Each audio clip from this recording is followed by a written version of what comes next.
الحمد لله وكفى وسلام على عباده الذين اصطفى أما بعد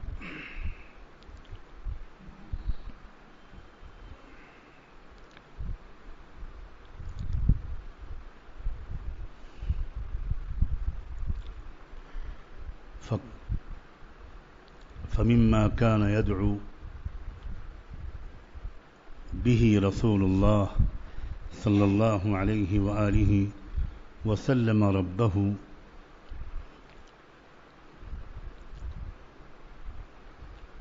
اللهم إني أعوذ بك من العجز والكسل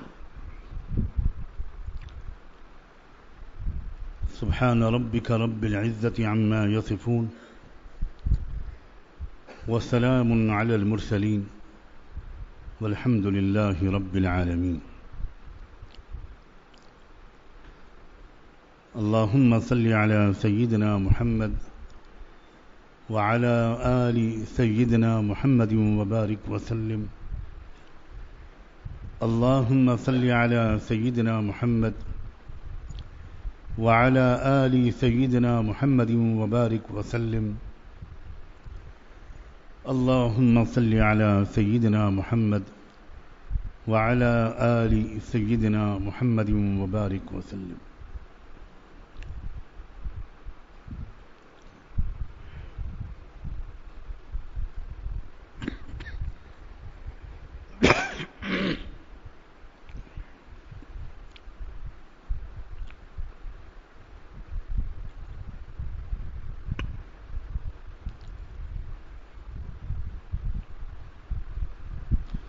رحمت دو عالم سیدنا محمد الرسول اللہ صلی اللہ علیہ وآلہ وسلم کی ایک دعا کے الفاظ ہیں اللہم انی اعوذ بک من العجز والکسل اللہ مجھے دو چیزوں سے بچائے رکھیے، ایک تو پست ہمتی سے اور سستی اور کاہلی سے۔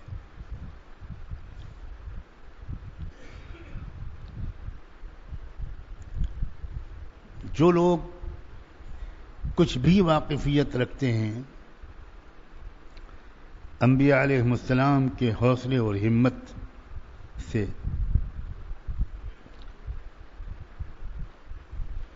ان کی قوت عمل سے، اور خاص طور پر رحمت دو عالم سید الانبیاء صلی اللہ علیہ وآلہ وسلم کے عزم و حوصلے کے بارے میں جو لوگ کچھ بھی جانکاری رکھتے ہیں وہ اچھی طرح جانتے ہیں کہ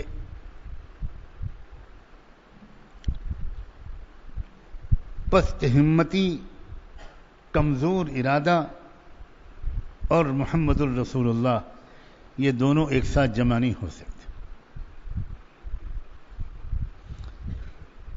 سستی اور کاہلی، ٹال مٹول کام کو ٹالنا،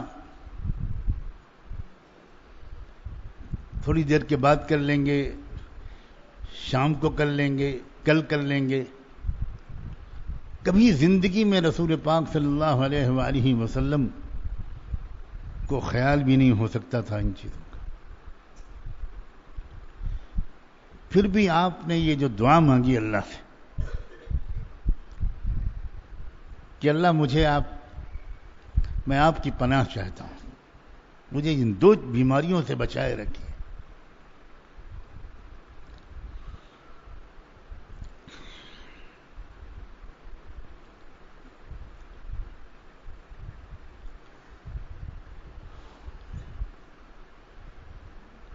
ایسا معلوم ہوتا ہے کہ بعض دعائیں اللہ کے رسول صلی اللہ علیہ وآلہ وسلم ہمیں سکھانے کے لیے مانگتے تھے۔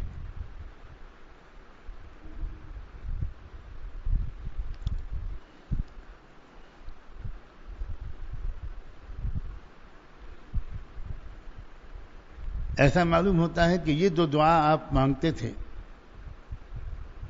کہ اللہ مجھے پست ہمتی اور سستی اور کاہلی سے بچائے رکھیے،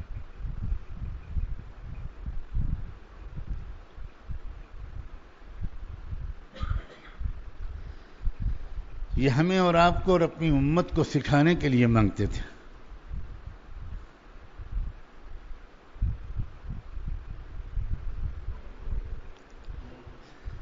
آپ ہم سے یہ کہنا چاہتے تھے اس دعا کے ذریعے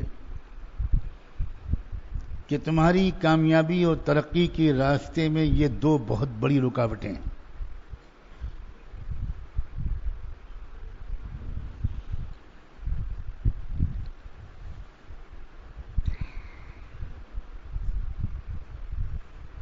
اگر چاہتے ہو کامیاب ہونا،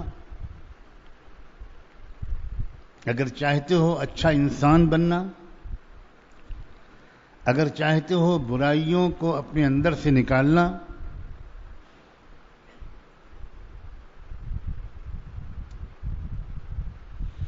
تو تمہیں ان دو چیزوں کو اپنے اندر سے نکال دینا ہوگا پہلے۔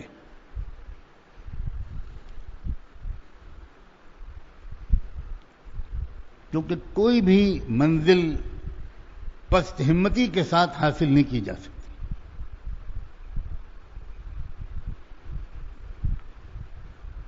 اور کوئی بھی مقصد سستی اور کاہلی کے ساتھ کبھی حاصل نہیں کیا جا سکتا۔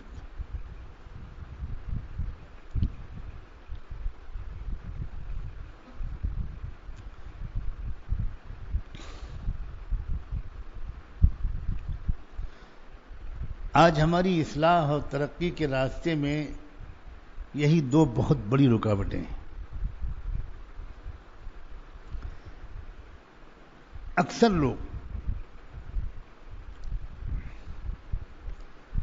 سنتے ہیں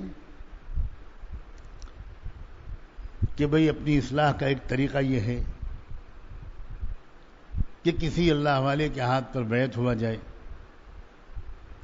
اور پھر کچھ معمولات پورے کیے جائیں۔ شوق پیدا ہوتا ہے ان کے اندر،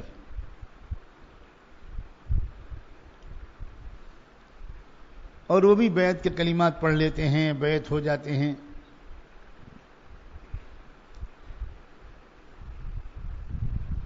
اور معمولات شروع کرتے ہیں۔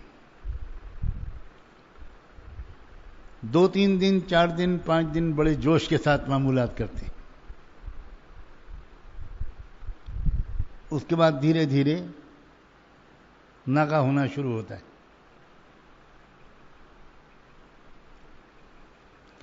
اس کے بعد آتے ہیں، اپنا حال جب بتاتے ہیں تو اکثر و بیشتر لوگ، آج کے ماحول کے بارے میں کہہ رہا ہوں، اکثر و بیشتر لوگ یہ کہتے ہیں کہ وہ حضرت معمولات نہیں پورے ہو پاتے۔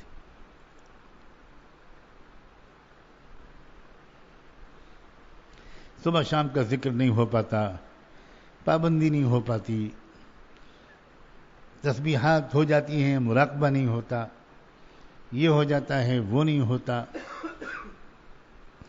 حضرت مشغولیت بہت ہے، کاروباری مشغولیت بہت ہے، اس لیے معمولات پورے نہیں ہو پاتے۔ ان سے پوچھا جاتا ہے کہ مشغولیت کی وجہ سے ٹوائلٹ جانا بند ہو گیا تھا؟ وہ کہتے نہیں، وہ تو نہیں بند ہوا۔ اچھا، مشغولیت کی وجہ سے کھانا پینا بند ہو گیا تھا کہ نہیں؟ وہ بھی نہیں بند ہوا۔ مشغولیت کی وجہ سے سونا بند ہو گیا تھا، وہ بھی نہیں بند ہوا۔ مشغولیت کی وجہ سے اخبار پڑھنا بند ہو گیا تھا، وہ بھی نہیں بند ہوا۔ اس کا مطلب یہ ہوا کہ ہمارے نزدیک پیشاب پخانے سے بھی زیادہ گھٹیا چیز ہے اللہ کا ذکر۔ یہ ہے سیدھا سیدھا مطلب، کیونکہ ہمارے لیے ان کاموں کے لیے وقت ہے ہمارے پاس، اللہ کی یاد کے لیے وقت نہیں ہے۔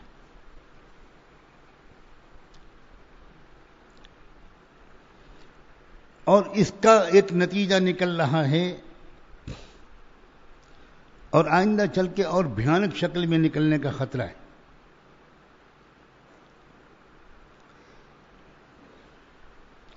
اور وہ یہ کہ جب دوا نہیں کھائی جائے گی تو اللہ کے قانون کے مطابق شفا بھی نہیں ملے گی. جب معمولات پورے نہیں ہوں گے تو اصلاح بھی نہیں ہوگی. جب اصلاح نہیں ہوگی تو پھر اپنی اصلاح کا یہ سلسلہ بدنام ہوگا. پھر لوگ کہنا شروع کریں گے کہ صاحب فلاں صاحب بیعت ہوئے تھے, ہم نے تو نہیں دیکھا کہ زندگی میں کوئی تبدیلی آئی ہو. وہی غصہ پہلے کی طرح, ذرا ذرا سی بات پر بیوی کو ڈانٹنا, ذرا ذرا سی بات پر الجھ جانا. فلاں صاحب بیعت ہوئے تھے, ہم نے تو نہیں دیکھا کہ ان کے معاملات میں کوئی تبدیلی پیدا ہوئی ہو. وہی جھوٹ, وہی دھوکہ, وہی خود غرضی جو پہلے تھی وہ بیعت ہونے کے بعد بھی ہے. فلاں صاحب 5 سال سے خانقاہ جا رہے ہیں, فلاں بزرگ کی مجلس میں جا رہے ہیں اور کب سے بیعت ہیں, ہم نے تو نہیں دیکھا کہ کوئی ان کے اندر تبدیلی پیدا ہوئی ہو. بنیادی مسئلہ کیا ہے؟ بنیادی مسئلہ یہ ہے کہ ایک جو انسان کو ایک ہمت چاہیے, ایک پختہ مضبوط ارادہ چاہیے. اور یہ یاد رکھیں کہ ارادہ, ہمت کی طاقت اللہ نے انسان کو ایسی دی ہے جو کسی مخلوق کو نہیں دی. ایک انسان جس چیز کو حاصل کرنے کے بارے میں ٹھان لیتا ہے, جو اس کے اوپر ایک سودا سوار ہو جائے, ایک پختہ ارادہ, مشکل سے مشکل کام بھی انسان اسے کر ڈالتا ہے اپنی ہمت اور محنت کے سہارے.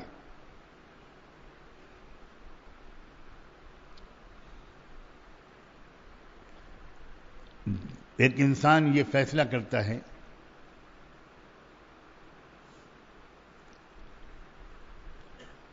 کہ مجھے سمندر کے اندر اتر کر نیچے گہرائی میں 72 گھنٹے گزارنے ہیں. یہ کوئی آسان کام نہیں ہے, لیکن جس کو شوق ہو جاتا ہے اور وہ کمر کس لیتا ہے اور اس کے لیے محنت کرتا ہے, بالآخر کامیاب ہو جاتا ہے. ایک آدمی طے کرتا ہے کہ مجھ کو ایک تار پر چلنا ہے.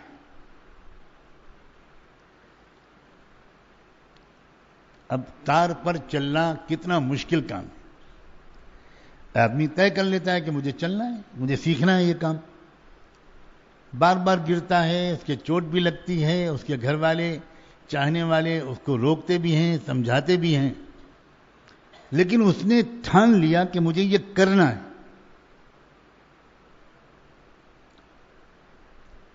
جس چیز کا بھی انسان پختہ ارادہ کر لیتا ہے, اللہ نے اس دنیا کا خلیفہ بنا کر انسان کو بھیجا ہے.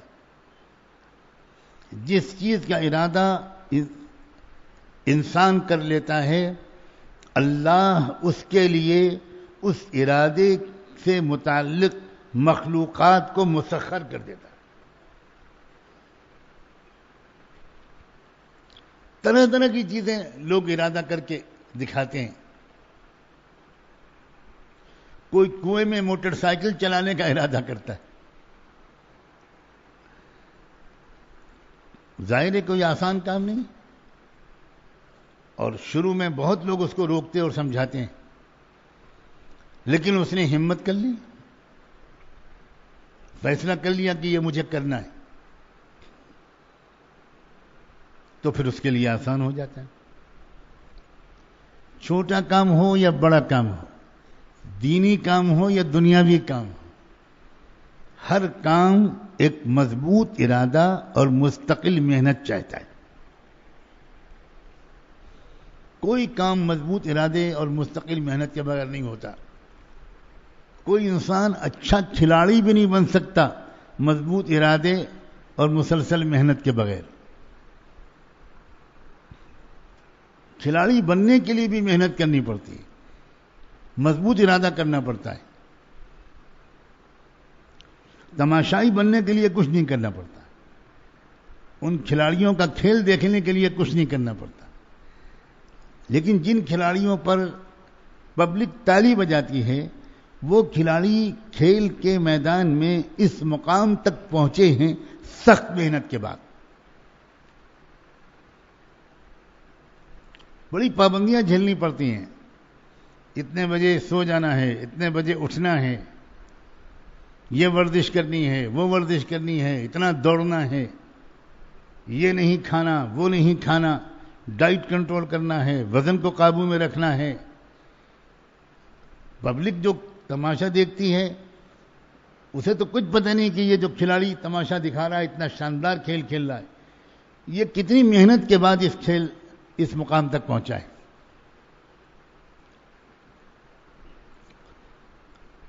آج کی مجلس میں یہ موضوع میں نے اس لیے چھیڑا ہے کہ میں چاہتا ہوں کہ بالکل زمینی اور عملی باتیں کروں، آپ کو اپنے حالات کا تذکرہ ملے بیان میں، ایسا لگے کہ یہ تو ہمارے متعلق بات ہو رہی ہے. 90% لوگ بلکہ 99% لوگ آخرت کے طالب 99% آج پست حوصلہ اور کاہل ہو گئے. جب تک ہم اپنی اس بیماری کو کنٹرول نہیں کریں گے دوستو، سوائے حسرت کے کچھ حاصل ہونے والا نہیں. مجمع میں بیٹھ کر بیان سن لینا اور کبھی کبھی 2 آنسو ماحول کے اثر سے آنکھوں سے نکل آنا یہ کافی نہیں ہے.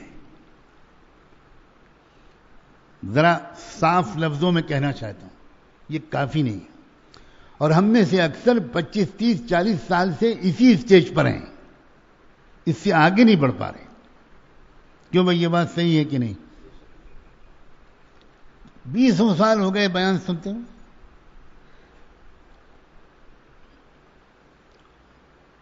لیکن اس کے آگے بڑھتے ہوئے بہت کم لوگ نظر آتے ہیں. اس کی بنیادی وجہ یہ ہے کہ اللہ جانے کیوں ہم انتہائی پست حوصلہ ہو گئے. اس رمضان کے اس اعتکاف میں خاص طور پر اگر ان 2 بیماریوں سے چھٹکارا مل جائے تو سمجھیے کہ ہمارا اعتکاف وصول ہو گیا.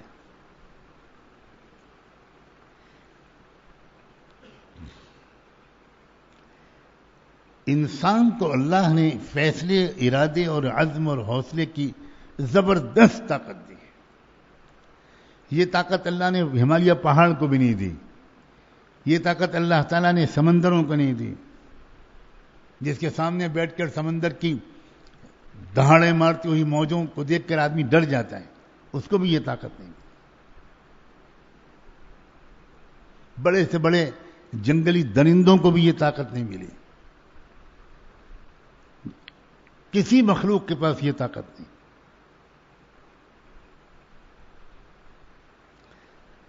یہ طاقت صرف انسان کے پاس ہے. فَحَمَلَهَا الْإِنسان، یہ طاقت جو ہے یہ صرف انسان کے پاس ہے. کہ انسان اگر کوئی فیصلہ کر لے اور واقعی وہ اپنے فیصلے میں سچا اور پکا ہو تو اس کے بعد اس کے لیے کوئی منزل مشکل نہیں ہے. یہ جو ہم لوگ کہتے ہیں کہ یہ کام بہت آسان ہے، یہ کام بہت مشکل ہے، کوئی کام مشکل دنیا میں نہیں. انسان کا ارادہ، پختہ ارادہ، مسلسل محنت ہر کام کو آسان بنا دیتی. اور انسان کے ارادے کی کمزوری اور ہمت کی پستی یہ آسان سے آسان کام کو مشکل بنا دیتی.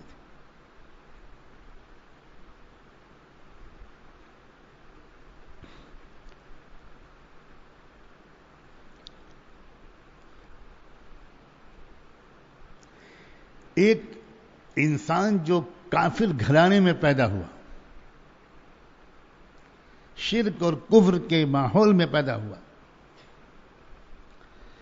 پھر وہ کچھ باتیں سنتا ہے، کچھ کتابیں پڑھتا ہے، کچھ سوچتا ہے اس کائنات کے بارے میں.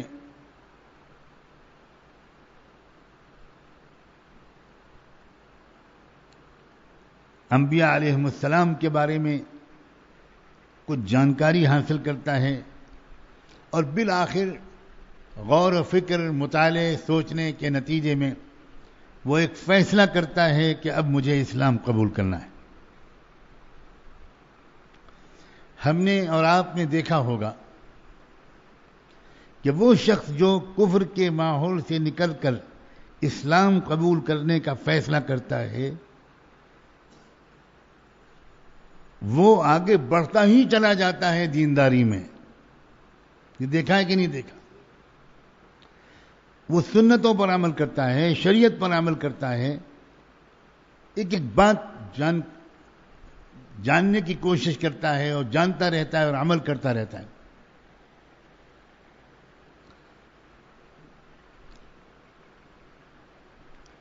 اس نے جب اس وادی میں قدم رکھا، جب اس نے کلمہ پڑھا، جب اس نے اسلام لانے کا فیصلہ کیا تو اسے پتا تھا کہ میں کتنا مشکل قدم اٹھا رہا ہوں. میرے خاندان والے میرے مخالف ہو جائیں گے، ہو سکتا ہے مجھے گھر چھوڑنا پڑ جائے، مجھے کاروبار چھوڑنا پڑ جائے، کیا کیا حالات میرے ساتھ پیش آئیں گے.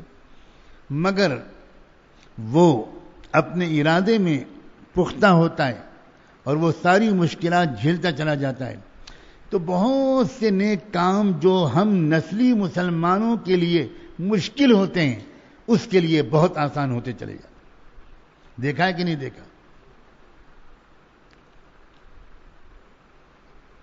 یہ کس چیز کی برکت ہے؟ کیا اس کے ماں باپ کی دعائیں اس کے ساتھ تھیں؟ اس کے ماں باپ کی دعائیں تو اس کے ساتھ میں نہیں تھیں، وہ تو الٹا معاملہ تھا. یہ برکت ہے اس کے پختہ ارادے کی، کیونکہ اس نے جب کفر سے نکل کر ایمان میں آنے کا فیصلہ کیا تو یہ فیصلہ ہی ایک مضبوط ارادے کی وجہ سے ہوا. اس نے سوچ سمجھ کر فیصلہ کیا کہ اب مجھے سب کچھ بدل ڈالنا ہے اور سب جھیلوں گا میں. عجیب بات ہے، مضبوط ارادہ اور فیصلہ اور بلند حوصلہ اس کے لیے تو سب آسان کر دیتا ہے.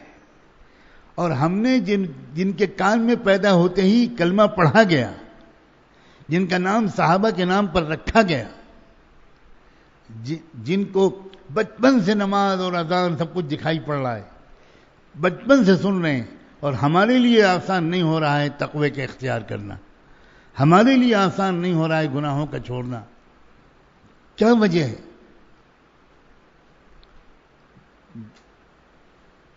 کوئی چیز فی نفسی ہی نہ مشکل ہوتی ہے نہ آسان. دراصل انسان کا ارادہ ہوتا ہے، انسان کا پختہ فیصلہ ہوتا ہے، انسان کی بلند ہمت ہوتی ہے کہ وہ کام کو آسان بنا دیتی ہے. اور اسی کام کو انسان کی، میری اور آپ کی پست ہمتی اور میری اور آپ کی سستی اور کاہلی اسی چیز کو مشکل بنا دیتی.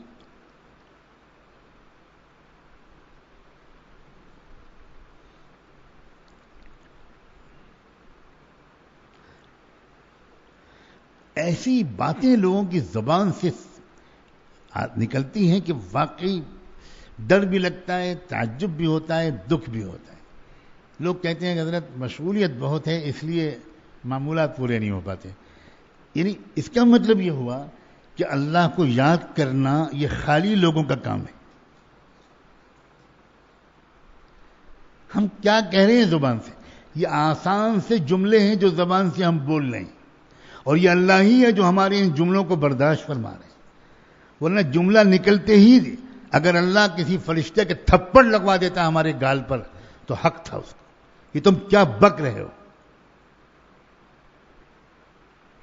ہر شخص تقریباً یہی کہتا ہوا ملتا ہے.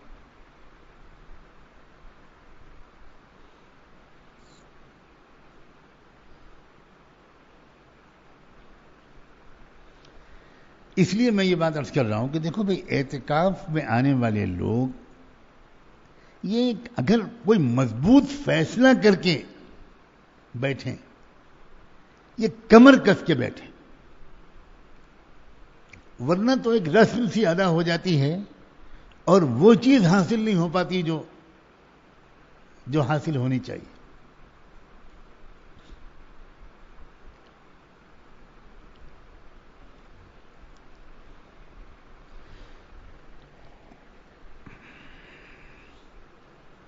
نفس اور شیطان سے جنگ کرنا بچوں کا کھیل نہیں ہے.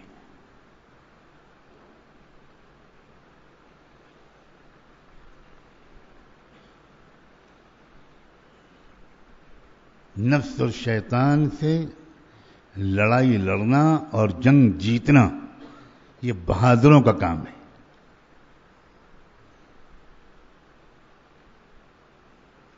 یہ بزدلوں کا کام نہیں ہے، پست حوصلہ لوگوں کا کام نہیں ہے. ایک معمولی دشمن سے لڑنا کوئی آسان کام نہیں ہوتا، چہ جائے کہ نفس اور شیطان جیسے دشمنوں سے مقابلہ جیتنا. اس کے لیے ایک مضبوط ارادہ، پکا ارادہ، مسلسل محنت، ایسی کہ جس میں انسان اپنے لیے کوئی عذر قبول نہ کرے. ایسے سپاہی بنو دوستو، کمر کسو.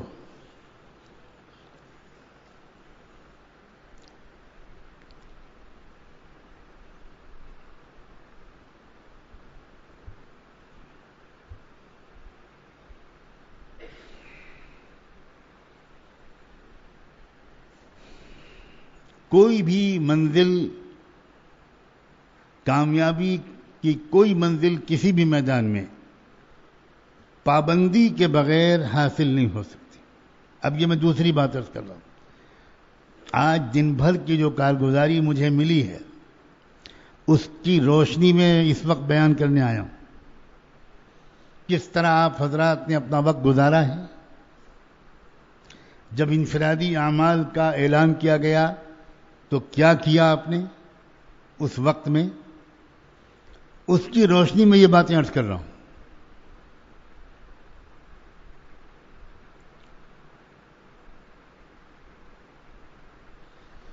کوئی بھی انسان کسی بھی فیلڈ میں کامیابی حاصل نہیں کر سکتا ڈسپلن کی پابندی کے بغیر، ڈسپلن کو فالو کیے بغیر، ضابطے اور نظام کی پابندی کے بغیر.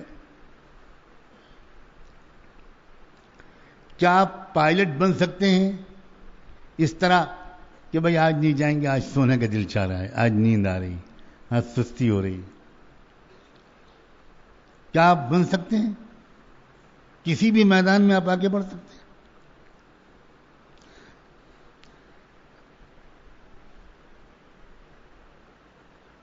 ایک دور ہے جس میں ہم جی رہے ہیں کہ مسلمانوں کی ہمتیں پست ہو چکی. نہ آج کا مسلمان دنیا کے میدان میں آگے بڑھنے کے لیے حوصلہ رکھتا ہے، نہ دین کے میدان میں آگے بڑھنے کے لیے حوصلہ رکھتا ہے. یہ بڑا خطرناک دور اس لحاظ سے ہے کہ یہ پست ہمتی کا دور ہے. اس میں لاکھوں میں کوئی ایک آدھ بہادر آدمی نظر آتا ہے، برا نہ ماننا.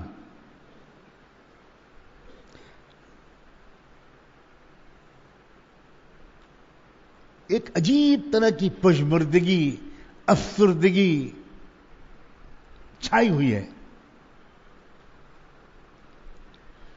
اور لوگ اس کا نام لیتے ہیں کہ دنیا تو بہت کمینی ہے، میں تو دنیا میں زیادہ لگتا ہی نہیں. یہ دراصل بہانہ ہے. آپ دراصل کاہل ہیں، سست ہیں.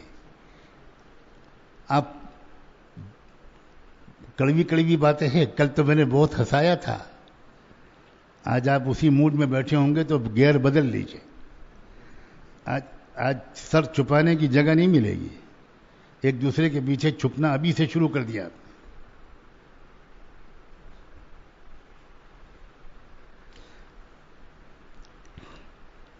یہاں تو اس طرح کے لوگ بہت کم بیٹھے ہیں جن کے سامنے میں اس طرح کی بات کر سکوں. تاتاریوں کے حملے کے بعد مسلمانوں کی بری طرح ہمت پست ہو گئی.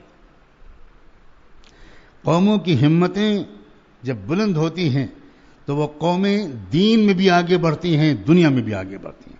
ان سے کوئی کسی میدان میں مقابلہ نہیں کر پاتا. یہ مت سمجھنا کہ صحابہ صرف دین میں آگے بڑھے تھے. یہ انتہائی جہالت ہے, یہ بالکل غلط بیانی ہے. صحابہ نے 2 سپر پاورز کو فتح کیا تھا. دنیا پہ چھا گئے تھے صحابہ. صحابہ چھا گئے تھے حکومت کے لحاظ سے, صحابہ چھا گئے تھے تجارت کے لحاظ سے. پوری دنیا کا ملٹی نیشنل بزنس صرف اور صرف صحابہ کے ہاتھ میں تھا. پوری دنیا کی حکومت صحابہ کے ہاتھ میں تھی. پوری دنیا کی سیاست صحابہ کے ہاتھ میں تھی. پوری دنیا کو اصول انصاف جوڈیشل پرنسپل صحابہ سکھا رہے تھے. پوری دنیا میں تعلیم پھیلانے کے طریقے صحابہ سکھا رہے تھے. پوری دنیا میں پراپرٹی کی حفاظت کے طریقے صحابہ سکھا رہے تھے. پوری دنیا میں امن و امان اور لا اینڈ آرڈر کو مینٹین کرنے کا طریقہ صحابہ سکھا رہے تھے. اور یہی صحابہ تھے جو پوری دنیا کو تہجد میں رونا سکھا رہے تھے. یہی صحابہ تھے جو اللہ کی محبت کے گیت گانا سکھا رہے تھے. صحابہ خالی دیندار نہیں تھے, صحابہ خالی صوفی نہیں تھے, صحابہ بہترین سپاہی تھے, صحابہ بہادر تھے, صحابہ مدبر تھے, صحابہ مفکر تھے, صحابہ تھنکر تھے. دنیا کا کون سا شعبہ ہے جس میں پوری دنیا کا کوئی ایکسپرٹ صحابہ سے آگے بڑھ سکتا تھا؟ یہ تو ہم چونکہ خود نکمے ہیں, ناکارہ ہیں, سست اور کاہل ہیں اور ہماری زبان میں پھسڈی ہیں, تو ہم نے صحابہ کا بھی تعارف اپنے ہی طرح کرایا. ہم بڑے مجرم لوگ ہیں. ہمارا جو عام طور پر ذہن بنا ہوا ہے یہ کہ صحابہ بیچارے غریب دیہاتی مزدور بیچارے بے پڑھے لکھے بہت کمزور اس طرح کے لوگ تھے. بولو یہ ذہن بنا ہوا ہے کہ نہیں؟ بولو, ارے بولو بھائی. اب تو افطار کر چکے, 2 3 کھانے کھا چکے.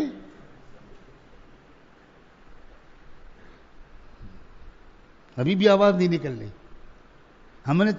ہم نے صحابہ کا تعارف اس لیے کرایا ہے کہ ہم اپنی کاہلی اور سستی کو صحابہ کے پیٹھ کے پیچھے چھپ کر چھپانا چاہتے ہیں. صحابہ ایسے نہیں تھے, ہرگز ایسے نہیں تھے.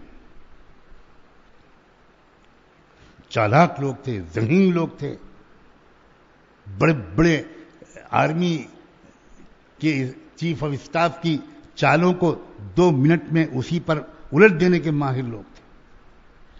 صحابہ کے مرد تو چھوڑو, صحابہ کی عورتیں بہادر تھیں.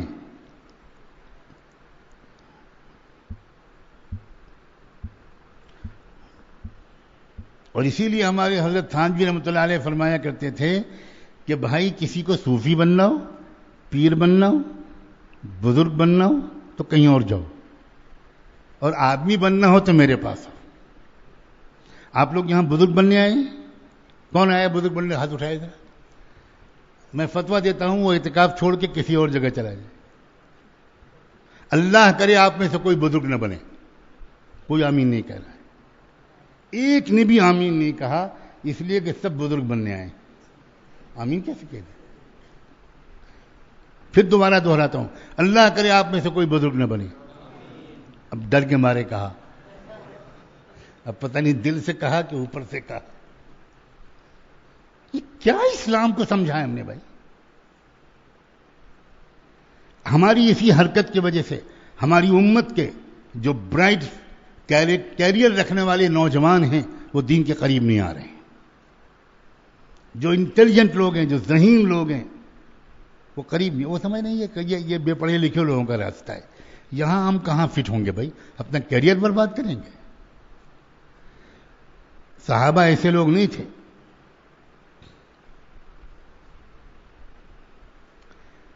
پوری دنیا کے تمام شعبوں کو نئے سرے سے بالکل ری ڈیزائن کیا, ری آرگنائز کیا, ری شیپ کیا.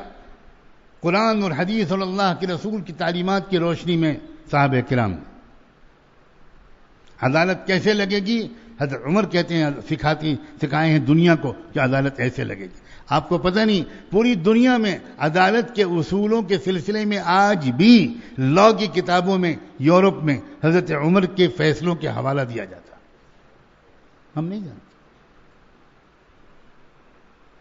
سوشل سیکورٹی کیا چیز ہے کہ سماج کے امیر لوگوں کی ذمہ داری یہ بھی ہے کہ سماج کے جو پچھڑے ہوئے لوگ ہیں، غریب لوگ ہیں، ان کو اوپر اٹھایا جائے، ان کو اپنے پیروں پر کھڑا کیا جائے، ہر ایک کو ملک کی آمدنی میں سے حصہ ملے. ملک کی آمدنی حکمرانوں کی عیاشی کے لیے نہیں ہے. ملک کی آمدنی ایک ایک انسان کی ملکیت ہے، وہ امانت ہے. اور امیر المومنین پوری قوم کی ملکیت کا دراصل متولی ہے. ہر انسان سے پوچھا جائے گا قیامت میں اس کی ملکیت کے بارے میں، اور امیر المومنین سے پوچھا جائے گا پوری ملک کی ملکیت کے بارے میں. یہ بتاؤ کہ تمہارے ملک میں ایک بندہ بھوک سے مر گیا، میں کیسے تم کو سزا نہ دوں؟ کس طرح انہوں نے ملک کے وسائل کا انتظام کیا تھا. ہمارے یہاں یہ بیان ہی نہیں ہوتا دوستو.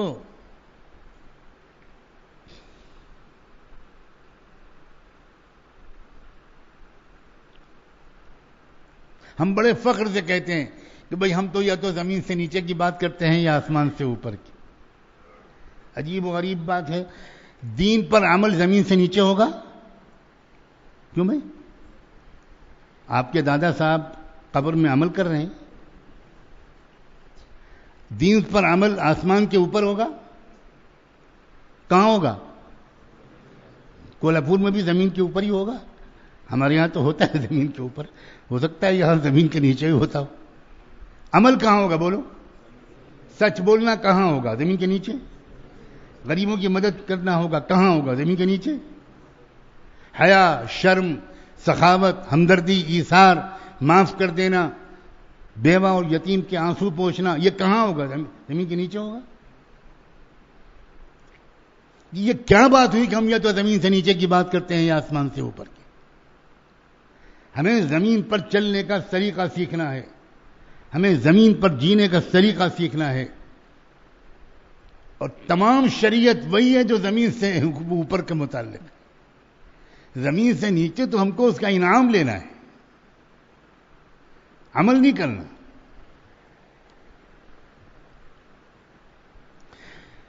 تو اس ہمت کی پستی کی وجہ سے امت نہ دنیا میں آگے بڑھ پا رہی ہے نہ دین میں. یہ پست ہمتی نے ہمیں کہیں کا نہیں رکھا. کتنے بلند ہمت لوگ تھے. مکہ مکرمہ سے آتے ہیں صحابہ کرام مہاجر بن کر، گھر بار کاروبار سب چھوڑ کر. ایک پیسہ بھی ساتھ میں نہیں لا پاتے تھے. ان کی تلاشی لی جاتی تھی. جو تم نے کمایا ہے یہیں چھوڑ کے جانا ہوگا. جانا ہے تو اکیلے اور خالی ہاتھ جاؤ. وہ کہتے تھے ٹھیک ہے. کیا لوگ تھے. مدینے میں آنے کے بعد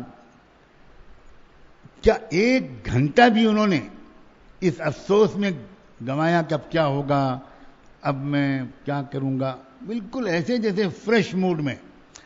اور آتے ہی مدینے میں انہوں نے بس حضور کے اشارہ پا کر انصار صحابہ سے پوچھنا شروع کیا کہ بھائی آپ مجھ کو یہاں کا بازار دکھا دو، یہاں کا جو کاروبار کا سسٹم ہے وہ سمجھا دو.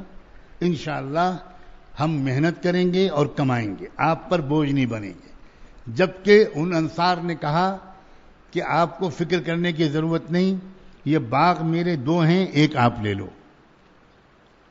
آپ میرے کاروبار میں شریک ہو، آپ میرے بھائی ہو. حضور نے مواخات کر دی، ہمیں ایک دوسرے کا بھائی بنا دیا. اب آپ کو فکر ہی نہیں کرنی. لیکن ایک مہاجر کیا اس بات پر راضی ہوا؟ ایک مہاجر صاحب ان کا نہیں، بالکل نہیں، ہم محنت کریں گے.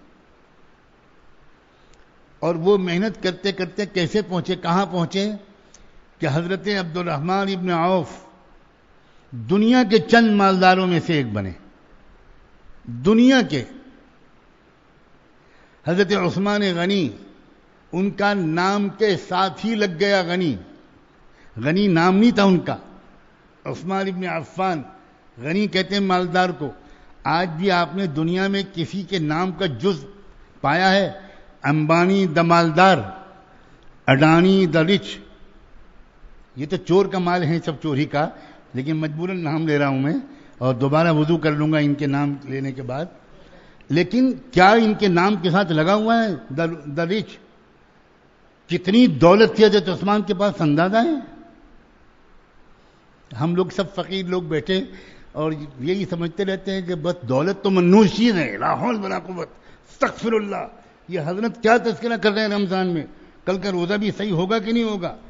آج میں فضائل مال پر بیان کرنے بیٹھا ہوں. ہماری غربت مجبوری کی غربت نہیں ہے. ہماری غربت ہماری شکست خوردگی کی وجہ سے، ہماری پست ہمتی کی وجہ سے، ہماری کاہلی کی وجہ سے. ہم دنیا میں بھی محنت نہیں کر پا رہے ہیں. دین کی محنت تو کیا کریں گے، ہم دنیا پہ بھی محنت نہیں کر پا رہے ہیں. ہم ایک طرف سے محنت کرتے ہیں اور شام کو کباب میں سب خرچ کر دیتے ہیں. کیا قوم ہے بھائی ہماری؟ کون سا دین ہے یہ؟ کیا آپ نے ٹوپی اور کرتے اور داڑھی کو دین سمجھا ہے؟ حضرت عثمان غنی کی دولت کا یہ عالم تھا کہ کنٹینر جب چلتے تھے ان کے قافلے کے، جیسے آج کے کنٹینر ہوتے ہیں نا، مال لے کر چلتے ہیں، تو اونٹ اس زمانے کے کنٹینر ہوتے تھے. تو اونٹوں کا قافلہ، اگلا اونٹ مدینے میں اور اس قافلے کا پچھلا سرا عراق میں ہوتا تھا.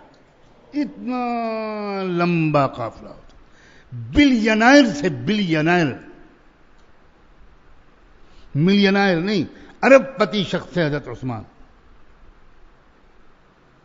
کس کے لیے کماتے تھے وہ؟ اپنے عیش کے لیے، اپنے ٹھاٹ باٹ کے لیے. ان کو حضور کا اشارہ مل گیا تھا. ہر انسان کی صلاحیت الگ ہوتی ہے، ہر انسان الگ کام کے لیے پیدا کیا گیا ہوتا ہے. اور حضور پاک صلی اللہ علیہ وسلم کی یہ عجیب و غریب بات تھی کہ جو انسان جس صلاحیت کا ہوتا تھا آپ اس کو اسی میدان میں آگے بڑھاتے تھے. آج امت کو ایسی رہبری نہیں مل پا رہی. ہم الٹی سمت میں ٹانگ گھسیٹ لیتے ہیں ایک ایسے آدمی کا. ایک بہت اسٹوڈنٹ، بریلینٹ اسٹوڈنٹ ہے، ایک انسان ہے جو سائنٹسٹ بن سکتا ہے، ایک انسان ہے جو انجینئر بن سکتا ہے، ایک انسان ہے جو بہت بڑا لائر بن سکتا ہے، مظلوموں کی مدد کر سکتا ہے، اور ہم اس سے سب چھڑا دیتے ہیں دین کے نام پر. یہ طریقہ نہیں ہے حضور پاک صلی اللہ علیہ وسلم. تو جب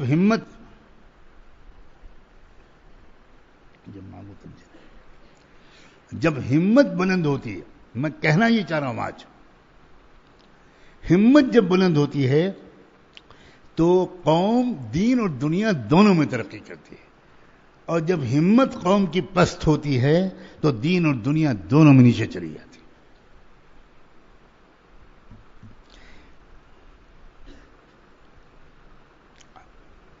کیا تربیت کی تھی رحمت دو عالم صلی اللہ علیہ وسلم نے کہ ایسی ہمت آ گئی تھی صحابہ کے اندر. اور جب ہمت آ گئی تو اب دنیا بھی آئے گا اور دین بھی آئے گا. یہ بالکل پکی بات ہے. آج موضوع ہی میں نے بنایا ہے پست ہمتی کو، بلند ہمتی کو. ہمت آج اکثر لوگ قرآن یاد کر کے بھول جاتے ہیں. کیوں بھول گئے؟ اس لیے کہ ہمت نہیں، یا قرآن یاد نہیں کر پاتے. یہ نہیں کر پائیں گے، ہم یہ نہیں کر پائیں گے، ہم یہ نہیں کر پائیں گے، ہم وہ نہیں کر پائیں گے، یہ ہم کر نہیں سکتے، وہ ہم کر نہیں سکتے. یہ جو چیز ہے نا، اس نے ہمارا بہت بیڑا غرق کیا ہوا ہے.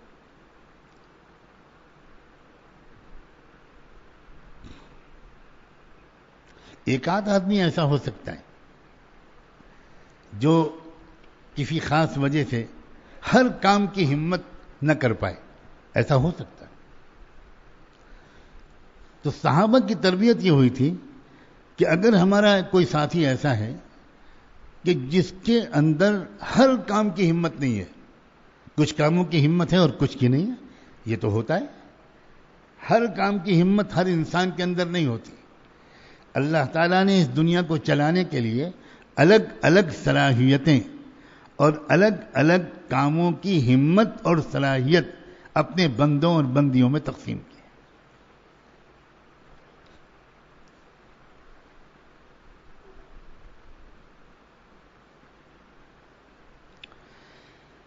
تو کامیابی جو ہے، یاد رکھنا، اللہ تعالیٰ نے اس دنیا میں جو کامیابی رکھی ہے وہ بلند ہمتی اور سخت محنت میں رکھی ہے. گناہ نہیں چھوٹ پاتے. ہر شخص یہ رونا ہوتا ہے. اللہ رحم فرمائے. نہیں چھوٹ پا رہا، بد نظری نہیں چھوٹ پا رہی، یہ نہیں چھوٹ پا رہی. ایسے گناہ ہمارے نوجوان عزیز بچے کر رہے ہیں کہ میں کس طرح ان گناہوں کی طرف اشارہ کروں کہ وہ اپنی مردانگی قوت کو ضائع کر رہے ہیں. اپنے کو جوان ہونے سے پہلے بوڑھا بنا رہے ہیں. اپنی دنیا اور آخرت دونوں کو تباہ کر رہے ہیں. 90% نوجوان لڑکے ہو اور اب تو لڑکیاں بھی ایسے ایسے گناہوں میں پھنسے ہوئے ہیں. اور جب ان کو نہیں چھوٹ پاتا، کیا بات ہے نہیں چھوٹ پاتا؟ یہ کیا چیز ہے نہیں چھوٹ پاتا؟ یہ صرف اس بات کی دلیل ہے کہ تم بیٹا عزیز نوجوان، تمہاری ہمت تمہارے اندر نہیں. صرف یہ بات. ورنہ کیسے ممکن ہے؟ یہ جو پس ہمتی ہے نا، یہ ہم کو تباہ کرے رہی ہے دنیا میں بھی، اور یہ ہمیں تباہ کر کے چھوڑے گی آخرت میں بھی. ایک شخص آتا ہے اللہ کے رسول کے پاس. اللہ کے رسول، میں بہت غریب محتاج ہوں، بہت پریشان ہو کر آیا ہوں، کچھ مدد کر دیجیے. حضور کا کلیجہ محبت اور درد سے بھرنے آیا ہوگا. کتنے سخی تھے آپ، کتنے رحم دل تھے، کتنے غریب نواز تھے، کتنے غریب پرور تھے. مگر آپ پوچھتے ہیں یہ بتاؤ گھر میں کچھ ہے؟ کچھ سامان ہے گھر میں؟ ہاں اللہ کے رسول ایک پیالہ ہے اور ایک اور کوئی چیز ہے، بس اور تو کچھ نہیں. لے آؤ. مسجد نبوی میں حضور بیٹھے اور پیالہ منگوایا، اور آپ اس کو اونچا کر کے کہتے ہیں کون خریدے گا مجھ سے؟ کون خریدے گا یہ پیالہ مجھ سے؟ نیلام کر رہے ہیں، بولی لگا رہے ہیں، بولو دام بتاؤ. ایک صحابی کہتے ہیں کہ میں آدھے درہم میں لے لوں گا. حضور فرماتے ہیں اور کوئی بڑھائے گا قیمت؟ حضرت محتم صاحب بیٹھے، یہ کہیں فتویٰ نہ دے دے کہ مسجد میں خرید و فروخت کیسے جائے. اب یہ نہیں، اور میں تو کم پڑھا لکھا آدمی. حضور پیالہ بیچ رہے ہیں، نیلام کر رہے ہیں. کتنے میں لوگا بھائی؟ اور بتاؤ آدھا درہم، اور بتاؤ اور دام بڑھاؤ. بالآخر 1 درہم اور 2 درہم، یہاں تک بات بولی پہنچی. آپ بھی فرمائے لو ادھر لاؤ، پیسے لاؤ، یہ لو پیالہ. حضور نے اس کو پیالہ بیچا، پیسے لیے، اور اس آدمی سے کہا کہ یہ لو پیسے، بازار جاؤ، ایک لکڑی خریدو اور کلہاڑی والا جو لوہے کا حصہ ہوتا ہے وہ لے کے آؤ. دونوں چیزیں لے کے آؤ. اس نے کہا بہت اچھا. وہ گیا، کلہاڑی خریدی، لوہے کا حصہ خریدا. حضور نے اپنے مبارک ہاتھوں سے کلہاڑی بنائی، خود ہی ٹھوک ٹھوک کر اس کو کلہاڑی بنایا، اور اس کے بعد کہا جاؤ. اب 1 ہفتے یا 2 ہفتے شاید ٹائم بتایا، مجھے نظر نہ آنا. یہ نہیں کہا کہ جاؤ مراقبہ کرو.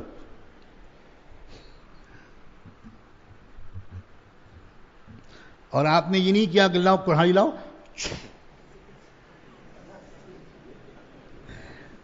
آج آپ سوچ رہے ہوں کہ حضرت ہیں کس موڈ میں. آج آپ کو مرغا بنا کے چھوڑوں گا. آپ نے تصوف تو کیا سمجھا ہے؟ چھو. اس لیے آئے تھے رسول اللہ، بوتل میں پانی پھینک دیجئے، یہ کر دیجئے، وہ کر دیجئے، وہ کر دیجئے. میں کاہل ہوں، میں سست ہوں، میں بے عمل ہوں، میں پس ہمت ہوں، اور چھو کر دیجئے. چھو کرنے آئے تھے آپ. اگر آپ چھو ہی چھو کرتے رہتے تو انسانیت کے ارادے کے قاتل شمار ہوتے آپ. ہرگز نہیں. آپ اس لیے نہیں آئے تھے. ہر انسان کو اپنے پیروں پر کھڑا کیا آپ نے اس کو کلہاڑی دی اور کہا جاؤ. اور یہ عجیب بات, اور یہ کہا 2 ہفتے تک دکھائی نہ پڑنا, جنگل کی لکڑیاں کاٹو اور بیچو, 2 ہفتے تک دکھائی نہ پڑنا. یہ نہیں کہا کہ روزانہ میرے پاس آ کے بیٹھ جانا میری صحبت میں توجہ ڈالوں گا. کچھ نہیں کہا, جاؤ 2 ہفتے تک نظر نہ آنا. اللہ اکبر, اللہ کے رسول عجیب ہے. 2 ہفتے کے بعد وہ شخص آیا, صاف ستھرے کپڑے پہنے, خوش خوش. حضور نے پوچھا کہ بھی کیا حال ہے؟ اللہ کے رسول بہت برکت ہوئی, خوب کمایا, لکڑیاں کاٹیں, بیچیں, اب میرے گھر میں کھانے پینے کی چیزیں سب موجود ہیں, اب مجھے کوئی پریشانی نہیں.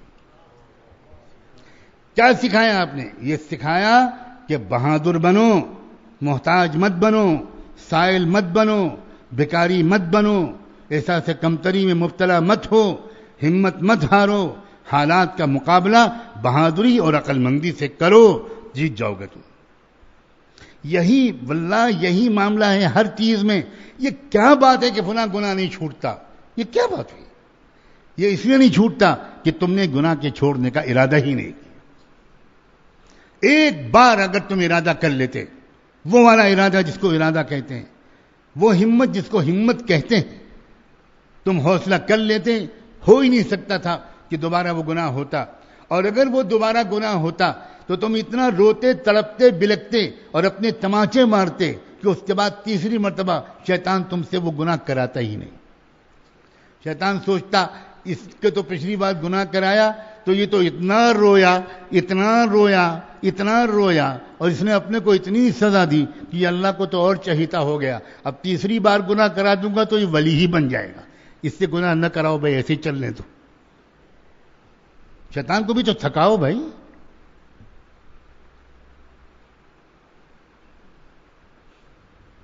سنا ہے حضرت معاویہ رضی اللہ تعالیٰ عنہ ایک مرتبہ تہجد کے وقت میں آنکھ نہیں کھلی, رات میں بہت دیر ہو گئی ہوگی, صبح آنکھ نہیں کھلی. اگلے دن روزہ رکھ لیا, دن بھر تلاوت اور رونے میں گزارا, اللہ سے معافی مانگتے رہے کہ اللہ یہ کیا غلطی ہو گئی, آج تہجد چھوٹ گئی, اللہ مجھے معاف کر دیجئے, اللہ مجھے معاف کر دیجئے, اللہ مجھے معاف کر دیجئے. سارا دن اسی میں گزارا. پھر رات میں آرام کرنے کے لیے لیٹے. تہجد کے وقت میں محسوس ہوا کہ کوئی ٹانگیں دبا دبا کر ان کو جگا رہا ہے. حضرت معاویہ نے پوچھا بھئی کون؟ کہا میں ابلیس ہوں. کیوں آئے ہو میرے پاس؟ خیریت؟ ان کا حضرت تہجد پڑھ لیجئے, وقت ہو گیا ہے. ان کا ابلیس اور تہجد کے لیے جگانے آیا. کہا جی ہاں, کل تو میں نے آپ کو سلایا تھا تو وہ دن بھر میں اتنا روئے آپ کہ اللہ میاں سے بہت قریب ہو گئے, اب آپ پلیز پڑھ ہی لیجئے تہجد, یہی غنیمت ہے, میں اسی پر راضی ہوں.